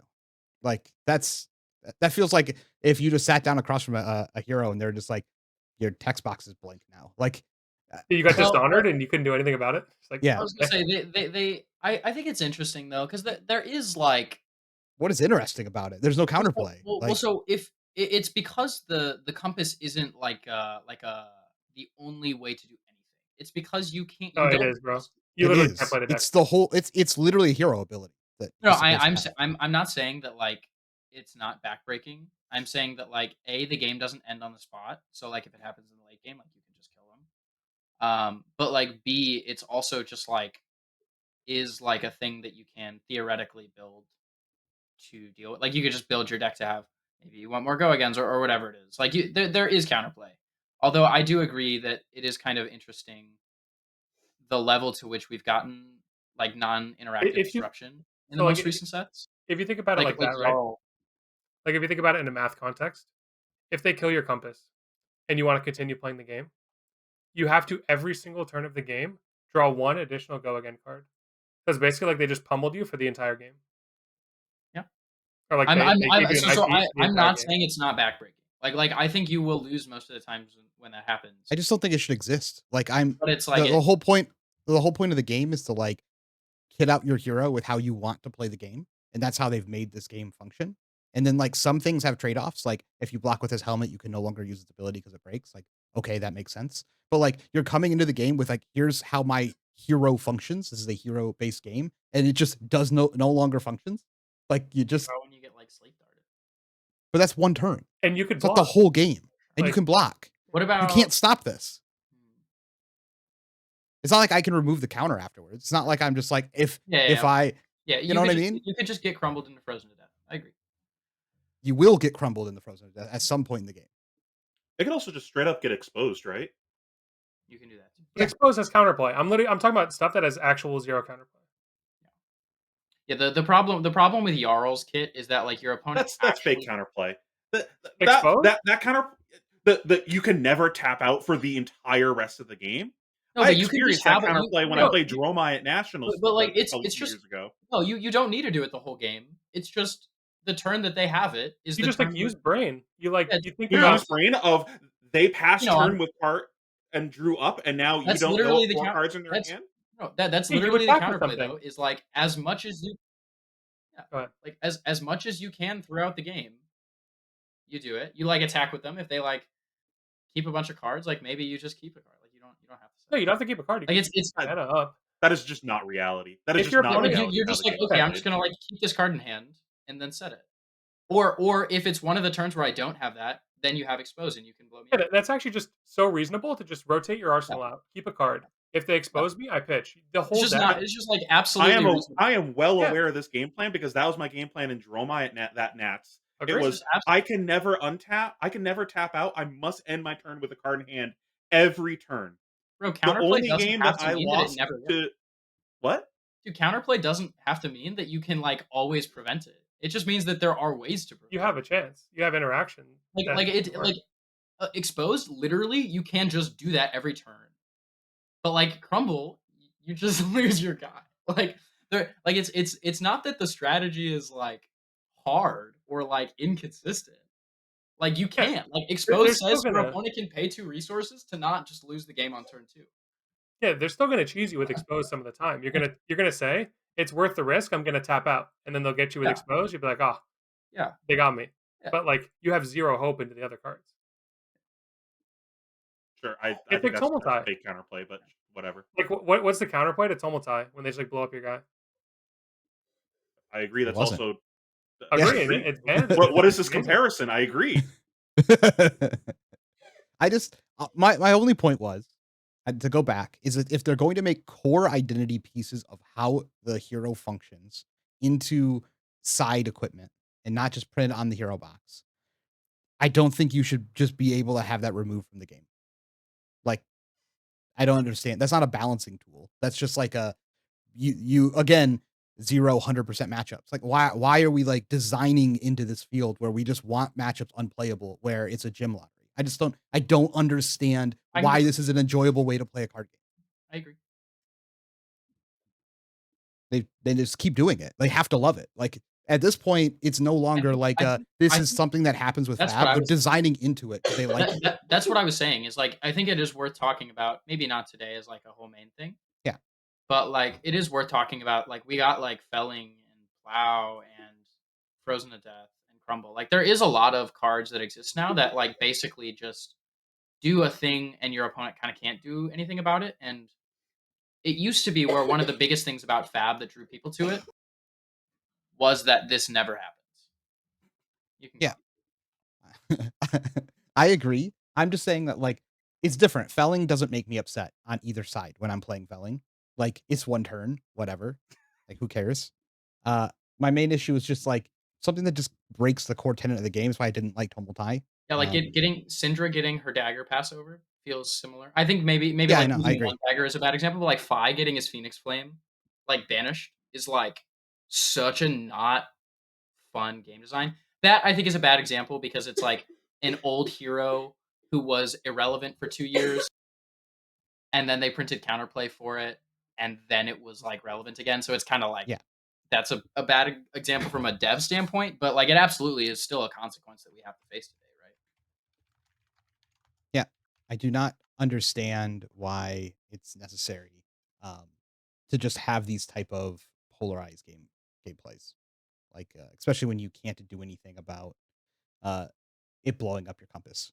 It's just going to happen. I don't know. It's frustrating to see it like still happening this late into the game. Okay, Okay, I think I've we can move ranted about enough. We can move on. on. Zenab asks, "What are the main repercussions of the Scepter and Germinate ban, and does the banning of CYB make Florian need Germinate less?" I think it's pretty simple. The implications are that people know how to side better against you because they know what kind of deck you're playing. And I agree that the banning of CYB does make you need Germinate less because typically it would come up when Jarl crumbles and frozen to death for grasp, and you need some way of making a bunch of rune chants. So yeah, he doesn't need it that much now. Yeah, I mean, I think it's just dead, right?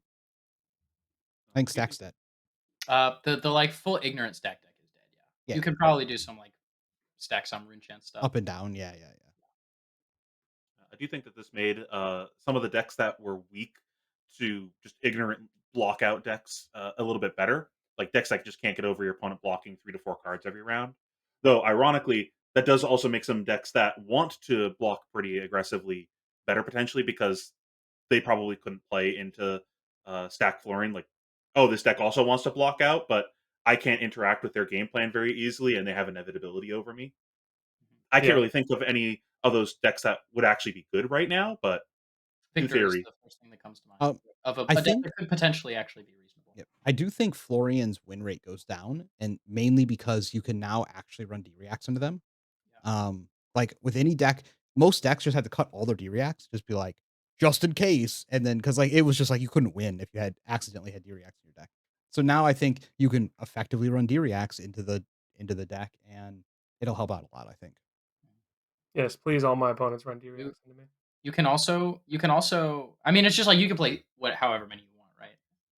Mhm. Yes, As opposed all of to them. having to play 0 previously. But Mhm. oh, I can also play the Ranger block card into Florian now. Yep. Let's go. Um, okay. Wardo77 asks, where does the CYB ban out new in the current meta? I don't really think it changes too much for new. Like obviously CYB new, which was maybe better, is Right no now, I think longer it was. It's yeah, dead. yeah, is no longer legal. So probably don't reg CYB new. Um, I think it's going to be similar to Florian, where like people are going to know how to sideboard into you now, right? There's no guesswork. It's less impactful than it was for Florian, right? Florian was like 2 different heroes, whereas Mhm. new is just like some different game plans. Yep. And then yeah, all the matchups where you played CYB before and it was good, you can't do that anymore. But Yeah, you can otherwise, play Sigil if you wanted. Yeah, No, it's not too big of a deal, I think, for new. I don't think it's that big of a deal. And it's probably for some players out there, their deck's going to get better. Yeah. Because when they're playing new. Rinzo asks, what are you all playing at Nats? We're gonna play Flesh and Blood. I don't know, probably Gravy Bones. He has been saying it for months, guys.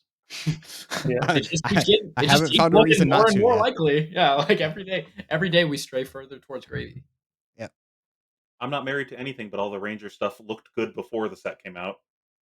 Yep. Millen asks, Ranger back on the menu, or are the new arrows not good? Those things can be true. I'm I assuming would you be talk fine about the just putting- harpoons. Those are the only new arrows we have, right? Yeah. I don't know, man. All the Ranger cards are just so fucking crazy from all the old Ranger stuff. It's not going to take much for Ranger to be good. It's already good with the existing card pool. Yeah, Ranger as a class is absolutely on the menu. If it's like one of the best decks, who knows? But it's definitely on the menu. And the new arrows are good. They're all good. Every last one of them. Argent Gray asks, Every last one of them. You think that blue one that makes your opponent discard yellows is good? Come on. Yeah, Come on. because you choose. I'm not saying it's good in every matchup across the board, but like blue block 3 that's surgical extraction, if and only if your opponent has a yellow, is still kind of gas. Like, I don't know. Like, I do not think I will be submitting that card in my deck. Yeah. I would wager about 1,000 to 1. That card is not in your list for Nats. that card.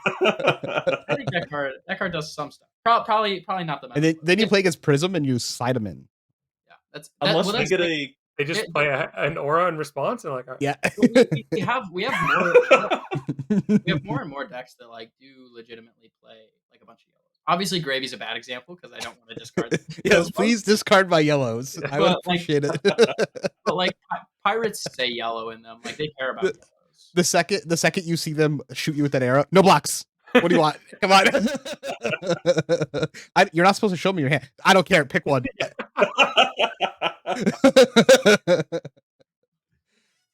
Arctic Gray asks, is the LL points multiplier change plus High Seas release going to drive an unstable series of short-term metas? Would it be better? Would it be a better game experience to be a more stable meta? Man, this is worded in a way that I can't read. I honestly I wasn't quite sure what he was asking by the wording. You want me to just say the words out loud? Sure, go for it. I can't read this one apparently. Let's do it. Let's do it. All right, where are we? all right. Here we go. Is the LL points multiplier change plus high points to drive an unstable series of short-term metas? Would it be a better game experience to have a more stable meta or a more unstable meta? Asks whatever this guy's name is. Argent Gray. Jesus Christ, Noah, did you die? Holy shit. I'd come back and this man's possessed.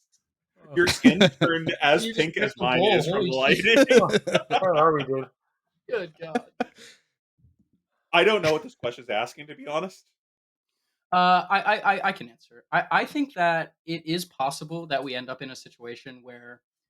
So the concept is that if we have a bunch of heroes who are close to LL, and those heroes are presumably at the top of, or at least a big part of the metagame, if those heroes keep rotating out, like let's say in a few weeks Azalea rotates, and then we have a potentially entirely new meta, and then new rotates and the same thing happens, and then Kano rotates and the same thing happens, where we have this potential to have drastic changes happening like in very close succession. And this could practically look like for this season, basically like nationals can be like 4 different metas, like legitimately across the season. Like US Nats might be a different format than the week next, than the week next, and the week next. And so I think it's possible, but I don't think any of the heroes currently at the top of the LL board, with the exception of Kano, have enough of a hold on the meta that it's going to shift like the whole meta when they LL. I think it's just like there will be winners and losers every time it happens. Like when new LLs, people who have good blues get better. But I don't think like the whole meta changes every time one of these guys LL. And But like with the example you gave, because his question is about the LL points multiplier change. The example that you gave, that just would have happened with the old system. So I don't think that's what he's asking. Hold on though. So old heroes LL quicker. So like Azalea is gonna LL quicker. Kano's gonna LL quicker. I think the idea is just that like this LL point change potentially could make heroes in the very near practical future, like actually just in the next 3 months, this could just directly affect us like now. Not necessarily just in the future. But I think we'll probably be fine. I think it's a better game experience to have an unstable meta because it's why we like playing card games. It's like we're not playing chess where it's the same game for 2,000 years. I want to play a game where like it's exciting. There's new stuff happening. If LSS is only going to give us new sets every like quarter, then like I like when the game is fresh and changing, and that can be because of LL stuff happening, Or Nats being as the well weak as new sets coming out. Yeah, I don't mind the format changing frequently. My only problem with that is if it's not respectful to my collection of my stuff rotating as soon as I buy it, basically, which is what these changes were meant to prevent happening. I can buy Mhm. cards with confidence that I can get to play my cards for a certain amount of time. Other than that, I'm fine with the meta changing frequently. Yep, I agree. Okay. Carnivore asks, with LL format being confirmed to be in Worlds, do you think it's a reasonable expectations for players to play a CC deck, an LL deck, and draft at a high level of it? Yes. Yeah, it's Worlds. Yes, I agree. Yeah, you want to This be is fine. world champion. They deem LSS deems that all these are competitively viable formats, so you got to be good at all of them. Yep. As of right now, I have no issue with LL being a part of it. We'll see when we get actually diving into it that it's still the case. But Just make sure you people don't know that you're at a Flesh and Blood tournament because everybody's going to be rocking like $3,000 worth of cards on them to be able to play. Do not get robbed. It is Yeah. Philly. True. No, what Kazuma asks, no Kano or Ranger bans was an interesting path. Do you feel like LSS is hoping that with the current meta in the bans, we just had that the heroes like Kano and Azalea might finally have the breathing room to LL and allow them to open up more space in game design? Yes. Yeah, I feel like That's what we've it been feels like talking to about me. this the whole time. Yep, agreed. Uh, Cooney asks, did you guys play the Vibes event? I heard that Mark at the Vibes booth that a lot of Runaways and Michael Hamilton were playing Vibes on Sunday for the 20K.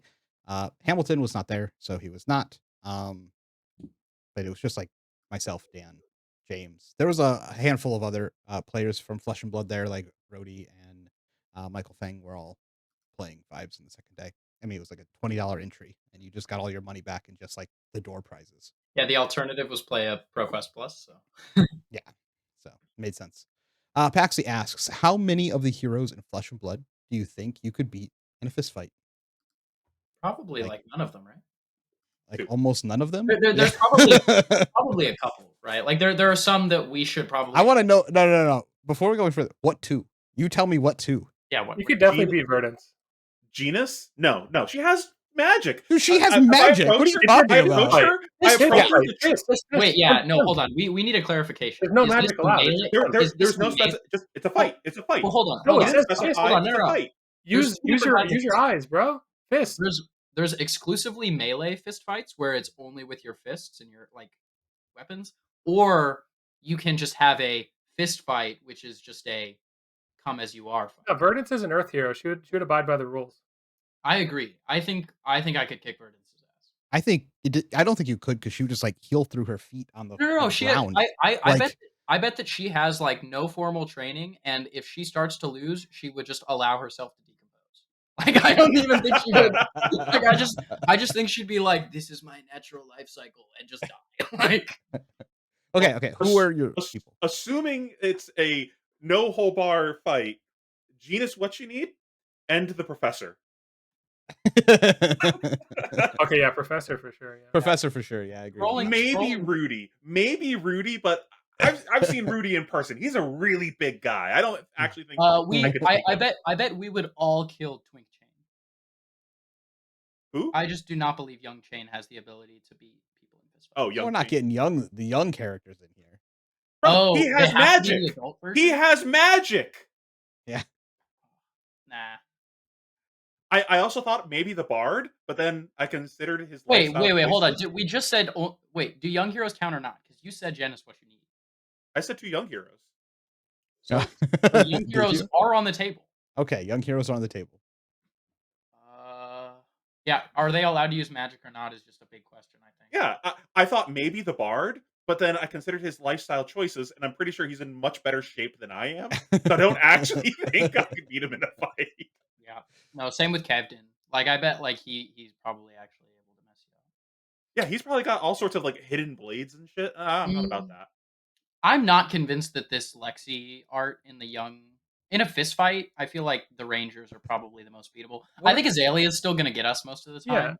the Rangers are cooking us for sure. They got to be way stronger. But I think No, we can get all I the don't think prisms. young Yeah, sure, we Lexi. can get the prisms.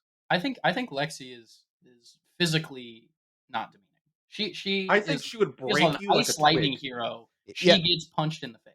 isn't And this like a Black Widow situation? Like, probably know like some martial art abilities. yeah, I don't really know, Yeah, honestly. I would assume that most of these people do not have martial arts abilities. I would assume most of them do because they're in a fighting thing. Like they fight. Well, no, but They they have to primarily survive. use their powers. Yeah. Like they're using attack actions. They're not using judo. Like I don't know. Like She's still probably got muscles up here Riptide's because she's not got to gonna pull do the like a bow. Krav Maga on Yeah. me. He's gonna sit there and he's gonna try and infect me. And if he doesn't, then I'm gonna throw up. Like I don't know. Not many is the answer to this question because they fight and I don't fight. yeah. Maybe Right. we have to do like our Taylor, whole team situation. You know, like we Yeah. got 20 on one. Swayze, I think Now if they're not allowed to use their powers, Teklo. yeah, 100%. I think I could beat Floof. Maybe not Swayze. I don't know if I could get Squizzy, but I could definitely get Floof. I'm not sure I could put meaningful damage in Floof. That's my problem.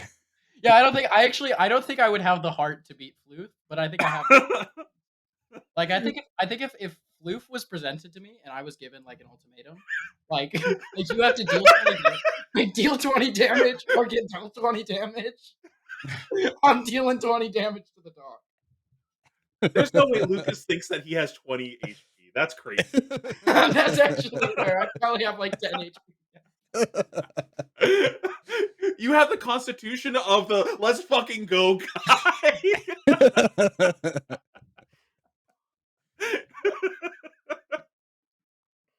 He who smites asks, follow-up question. Is it Kano time? Yes. Always has Yes, been. it probably is. It's Kano time. Yeah. Unfortunately. Gultic asks, does it seem like Marlin is going to be too powerful out of the gate? Many people were expecting something to be hit from the Ranger pool. Does it help that she is going to have 2 builds, Death Dealer and Cannon, which may make sideboarding difficult against her? So do you think Marlin is going to be too powerful? I don't know. I Maybe. don't really think sideboarding is that different against them. By the way, just get Yeah. the second part out of the way first. Like you want cards that are good Um, at blocking because Rangers good at throwing big number. I think Yeah, the no difference matter what, you're is that shooting arrows with on hits, right? Like it's the same well, thing. It's just Yeah. the texture it's of the deck's different. it's interesting though. I think that the Death Dealer version of Marlin might actually not end up with too many on hits, depending on the version of the deck. Because you can't play like you don't have natural to go again, so you don't have as many arrows with on hits. But that might just not be true.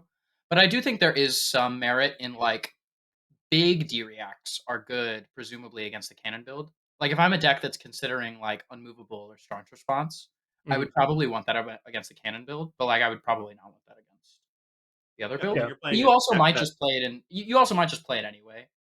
yeah, but then you're playing a deck that plays staunch response, and you've already like gone 0-4 at these events. You could be playing. Another question. What are your thoughts on the current price of the game and lack of product? Oh, we got a whole episode if we're. Is it really time to rant? It's weird. Yeah, No, you can rant. no, Oh, don't let it. are we gonna go for 2 hours, dude? Got a whole. We could just It's have a, it's a a one rant. later. It's a rant cast. Oh my. Yeah. I am not happy about the national situation. Said it from the jump that it's like what's the positive that can happen here of running the event so close to set release? as I see it, very little upside to running it that close to the event for the players in the event. For people spectating the event, maybe there's some upside there, but for the people playing the event, it's almost entirely downside. And maybe you can sell more product, but as we've seen, they do not have an issue selling their product. They cannot print enough to fulfill the demand, and all you do is incur the downside risk of, do you run into issues of being able to fulfill the demand? Do you run into supply chain issues? Do you run into issues of things out of your control, like tariffs? There's so much risk that's involved in this, of things that could go wrong, where it's like you're putting yourself in a spot to lose the game type of mentalities. I like to think about it. And now we're seeing that there might be issues actually getting product. It's If there's issues actually getting cards for this event, that's going to be omega cringe. Not And that's not even considering the fact of actually getting to have enough time to practice for this event. And I take a little bit of offense to, Flesh and Blood is supposed to be a game played in the Flesh and Blood, and they've had a lot of pushback of us, doing draft Yep. stuff online over the years. You can't tell me that you don't want us drafting online, but then run the event that close to set release. Do you actually expect people going to this event to Well, draft in to person be for fair, practice? to be fair, LSS has shown us before that they're just lying when they say that. They don't actually expect us to not play online. Like they can tell us whatever they want, but like they're just lying, right? Like they banned needles. Like that's clear. Like I feel like if you read the needle ban article, like they clearly understood that players are able to play online and to like test cards before they're actually released. Um, so like every time LSS gives us the whole like we expect you to play in the Flesh and Blood, like we don't like you shouldn't be playing online or whatever. Like we don't condone those. Like we know it's all bullshit. Like we know Well, that. but with Like draft, they like they care more about that with draft, because it also affects their bottom yeah line. You're whatever, but not it's still cracking packs. yeah. I think it's still just in line with their. We're just gonna pretend that our players are stupid, or like we're gonna outwardly say that our players like aren't gonna play online, but like we understand that they will. We can't even get products. We couldn't even draft a person if we wanted to. Like, Yeah. And that's my point. That's what he's Like, saying is that like they're in a system where like you actually like they have to know that nobody is getting their draft practice in person. yeah, which is my point is, it's disingenuous to their ethos. Yes, And if I agree. they're willing to part with that, then that's another thing. Like, Which whatever, is if they're why willing to, sure. But I take offense to that disingenuousness. yeah, Um, I agree. I had a similar situation where I actually it's kind of funny we're bringing this up now, but when the needle ban happened, I like wanted to go on this whole rant because I thought that LSS was being quite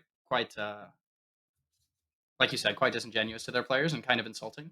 Um, but yeah, I think they've often had this kind of uh, thing that they put out where they say that their players, that they want the game to be played in the Flesh and Blood, and that they don't think that online clients are as widespread and that they're the best way to play. But like clearly, we've seen over and over again that like that's just not the case, right? Like they understand that players play online more than they play in person.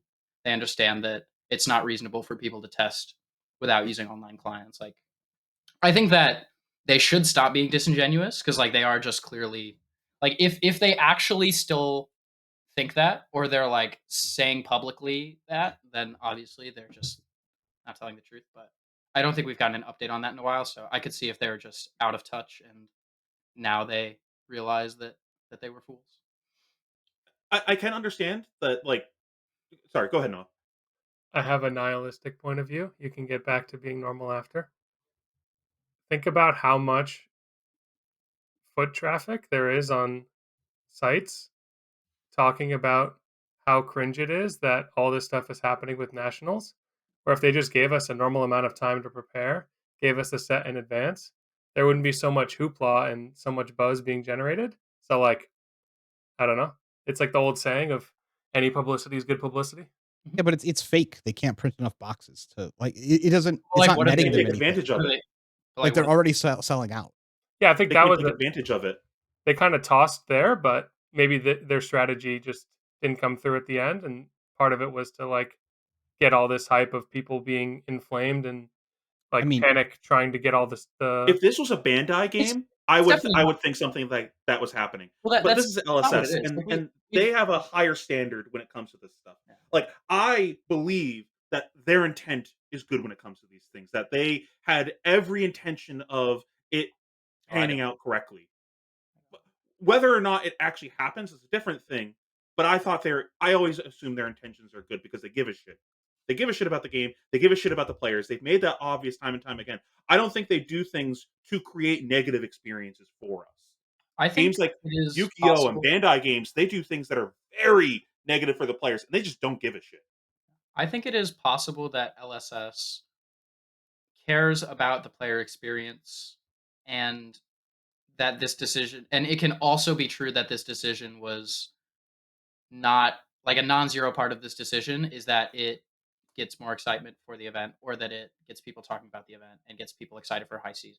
I'm not saying I agree with you, Fino. I think that generally their intentions seem to be pure. Like they're willing to do things that are good for the players and bad for them. We've seen that before.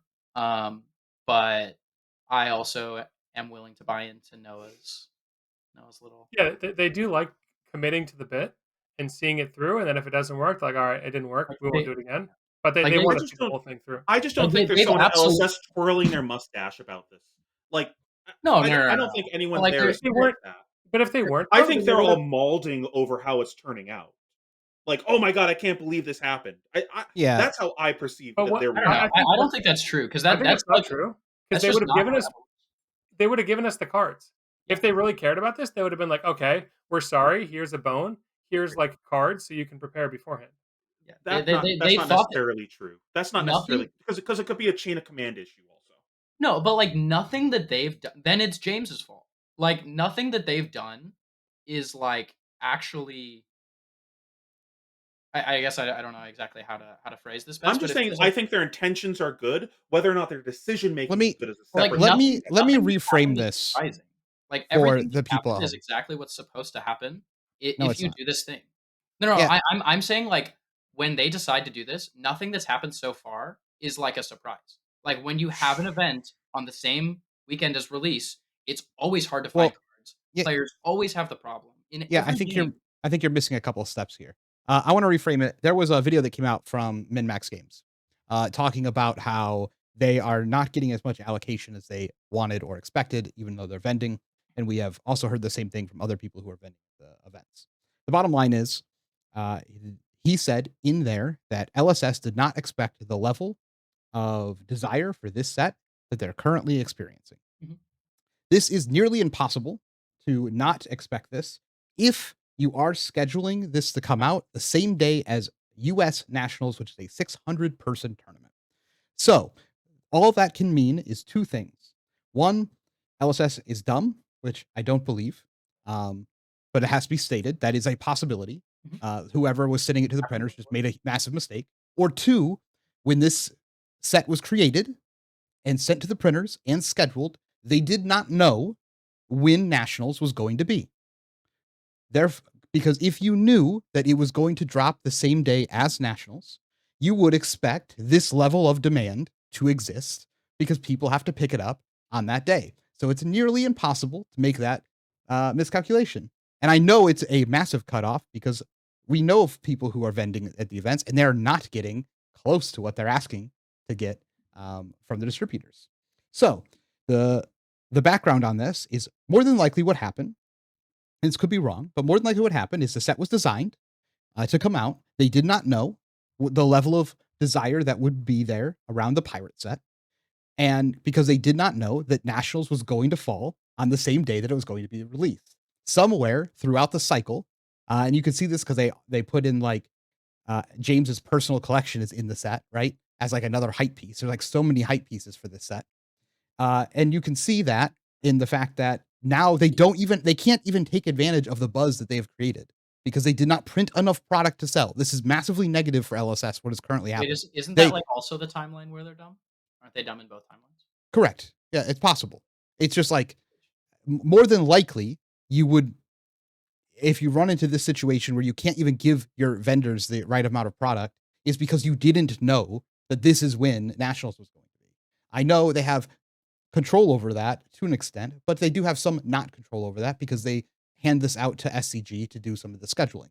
I also know that maybe SCG had some problems scheduling on the weekend that this event was supposed to be, and maybe it got pushed to another event. All of this to say that more than likely, this was just very poorly planned out. And at this point, it's just more of like, suck it up and we're going to do it this way and act like it was part of the plan. And they're basically just like, they could have just accepted the fact that there is a mistake that was made. They don't have enough product. It's going to be hard to get. This is closer to nationals than they intended it to be. And they could have, instead of admitting to any of that and changing their spoiler schedule, they've decided not to. They could have given us all of the expansion slots, for example. That has no impact over the Worlds thing that's going to be happening right now. But it kind of just feels like a double down. And they're just like running with it that it's supposed to work this way. Because if it was supposed to work this way from the beginning and you didn't print enough product, whoever is in charge of writing down how much product you're ordering needs to be fired and replaced. Because like they cost you like millions of dollars at this point. It's like really ridiculous when you're seeing like people are ordering a shitload of product and they're just getting like a fourth of it. That's the bottom line of the company. Like you can't make these Like, type of mistakes. I'd lose my job if I made something these type out of of mistakes. control. Even if something out of your control happened here, like at some point in this chain, a decision was probably made that was incorrect. Yeah. But not necessarily. Shit happens. Sorry, James. Didn't mean to call you out. Yeah. I'm just saying, like somewhere down the line, it's like one of these branching paths, something happened, and hopefully it doesn't happen in the future. But it's like, do you know who the people who are getting screwed the most? Besides, is kind of the company. Like they're costing themselves a lot of money by not printing enough product. So like, which is why I don't think that nihilistic thing that it's you why I said don't think is it was even on purpose. possible, Yeah, because they can't cash in on it. There's no advantage. yeah. I don't think it was on purpose. Is what I. All of that long story to say is I don't think it was on purpose. I think it's actively hurting LSS. The one thing they could have done to help with the situation was to release the cards earlier. That would have been the thing that would have taken a lot of the pressure off of this. Maybe it wasn't their original design philosophy, but they could have done it to like kind of fix the situation that we're in currently. When you say release, you mean spoil, right? Yeah, like spoil the cards. And even if they didn't want to spoil all the cards, at least spoil all the expansion slot stuff that doesn't impact World Premiere. So yeah, the expansion slot stuff feels like it definitely should be released by now.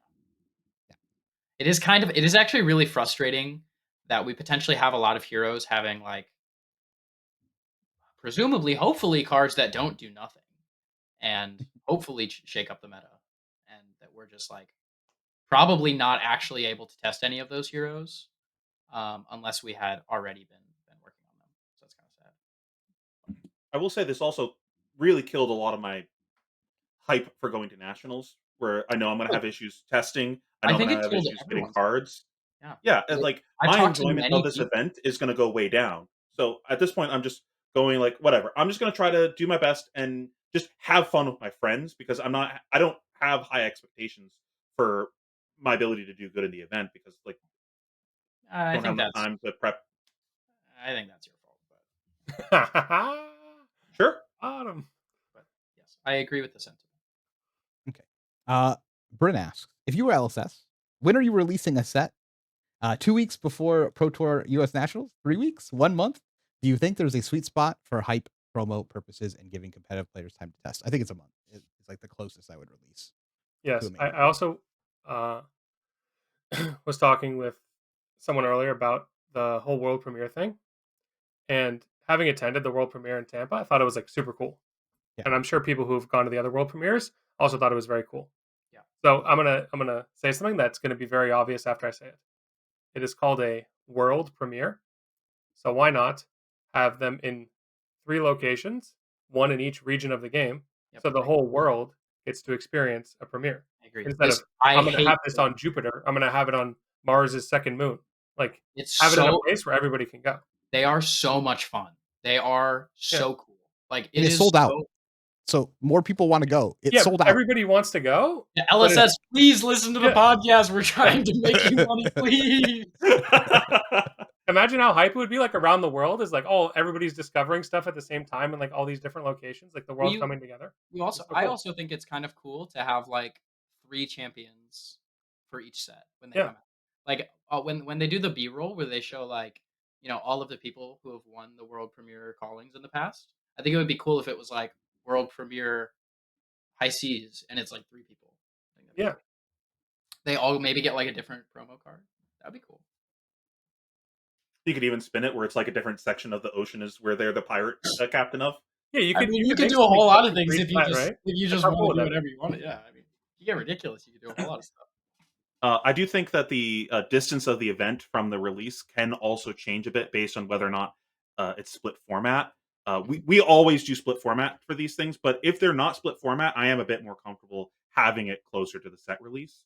Yeah. But my biggest thing is I want a ProQuest or RTN season in between set release and major for every single one of these. It's Well, so lame when that doesn't to happen. to be fair, I don't think U.S. Nationals is the same as the other majors because the other majors are international events. So I think part of it is that it's weird to evaluate U.S. Nationals in particular because it is both one of the it is like the fourth biggest event of the year for LSS. Uh, in terms of like prizing, but it's also like completely irrelevant for most people that play the game. So it's What does kind that have of to do with what does that have to do with the ProQuest RTN season? well. So I'm just saying. What were you saying? You I was said what does saying that have to do with you it? have set release, Yeah. ProQuest or RTN season of like a Oh local yeah, yeah. Yeah. qualifier thing, Sure, sure, sure. then the major. So that Well, way so the set yeah. comes So out, everyone's I excited. Let me agree. buy my new cards. Let me experiment. That's We can use this what as a I'm. play test playground. Then play the major. So I agree for majors, but I don't. When I say that word, I don't consider U.S. nationals. So for me, I would agree for PTs and worlds, but I think for U.S. Nats, I'm more okay. Yeah, I understand what you're saying. Like our US Nats is a major because it's like 600 people. Yeah, Huge event, but and because it's most like it's but bigger pricing than a calling, and yeah, like yeah, yeah. there is stuff, but But most nationals are not majors. They are like callings or smaller. So and like our nationals doesn't. It's not the same as another major because 90% of the competitive players in the world. correct. I 100% agree. It's just because the US nationals are a massive event that it feels like that the US players have an extra major.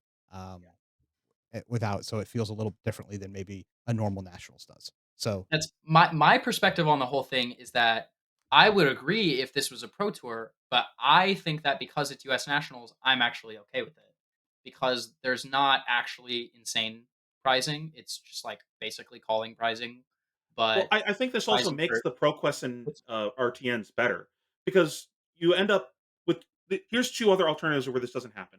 We look at nationals last year where we had MST come out, no ProQuest RTN season. Our next event or ProQuest RTN season where you got to play with the MST cards was the Rosetta one. There was no MST ProQuest RTN season, and then you have the one that we just had where it was just a repeat of last season.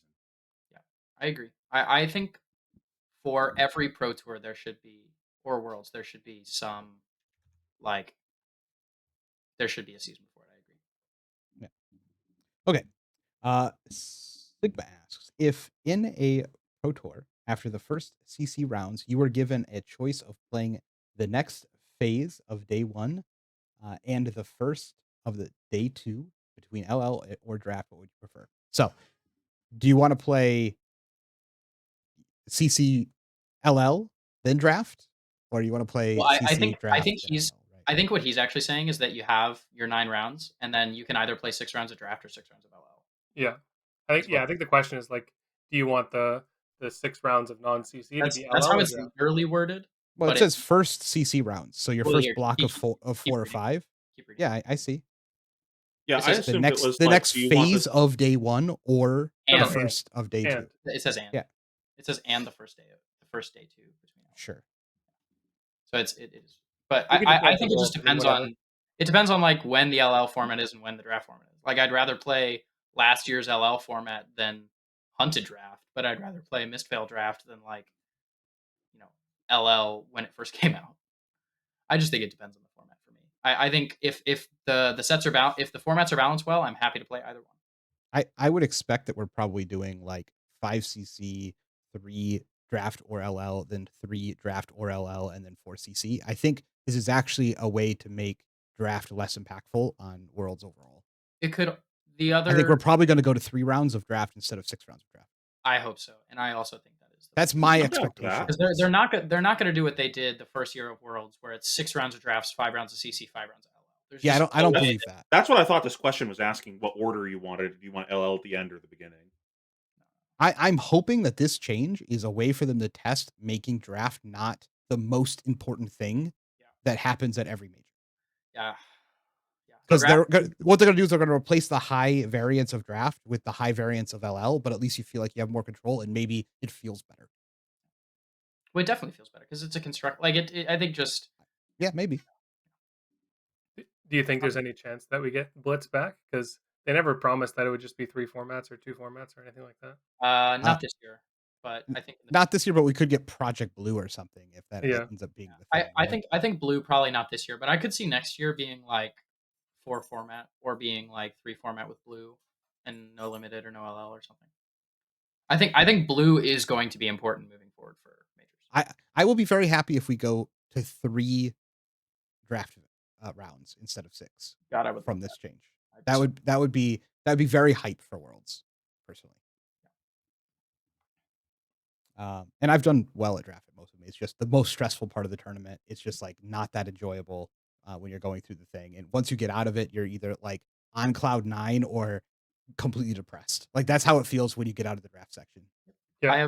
I It's have also bad for LSS too, right? Isn't it like notoriously their worst for like Oh, coverage? it's terrible for coverage too. So hopefully this is another coverage fix where they're like, we only have to do 3 rounds of this. We only have to do 1 draft. Yeah. People could probably sit through 1 draft, but they're not going to sit through 2 drafts.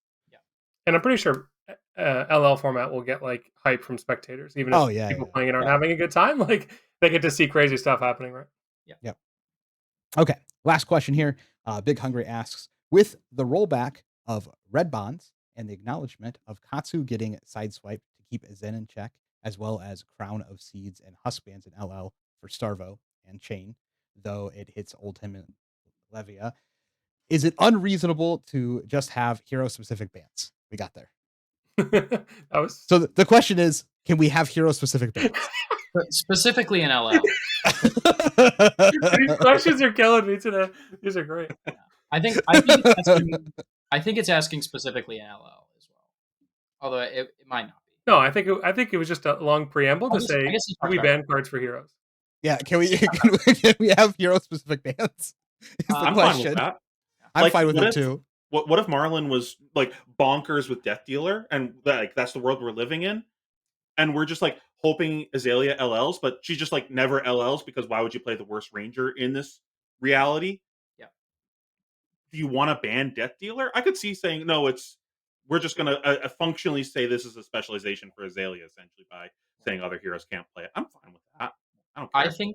I think that the hero specific bans are a reasonable tool to be used, but I think that there is a reason that they haven't been used before, and so I would like to see them used with caution. But I am Sure. The reason is they think people are dumb and they can't read a ban list. yes, They're well, confused that- that's a legitimate problem that they can. To be fair, that was a thing in Commander where they had a separate ban list for you cannot use this as a commander, and people found that confusing. It's not about how intelligent people actually are, or should be. It's about how intelligent. Good one. Lucas, how intelligent are you? With that said, we've been going for like 2 hours, so if you made it this far in the podcast, I'm not getting over my words because Get been talking for 70 minutes. Yeah. I do appreciate everyone that has listened. Check out the code down below to get your first month off Metafy off. But to be fair, this is a big podcast that we just did. There's like a lot of stuff to cover. I think we hopefully we're not too angry, but we got a lot of ranting done. So see you guys. Goodbye.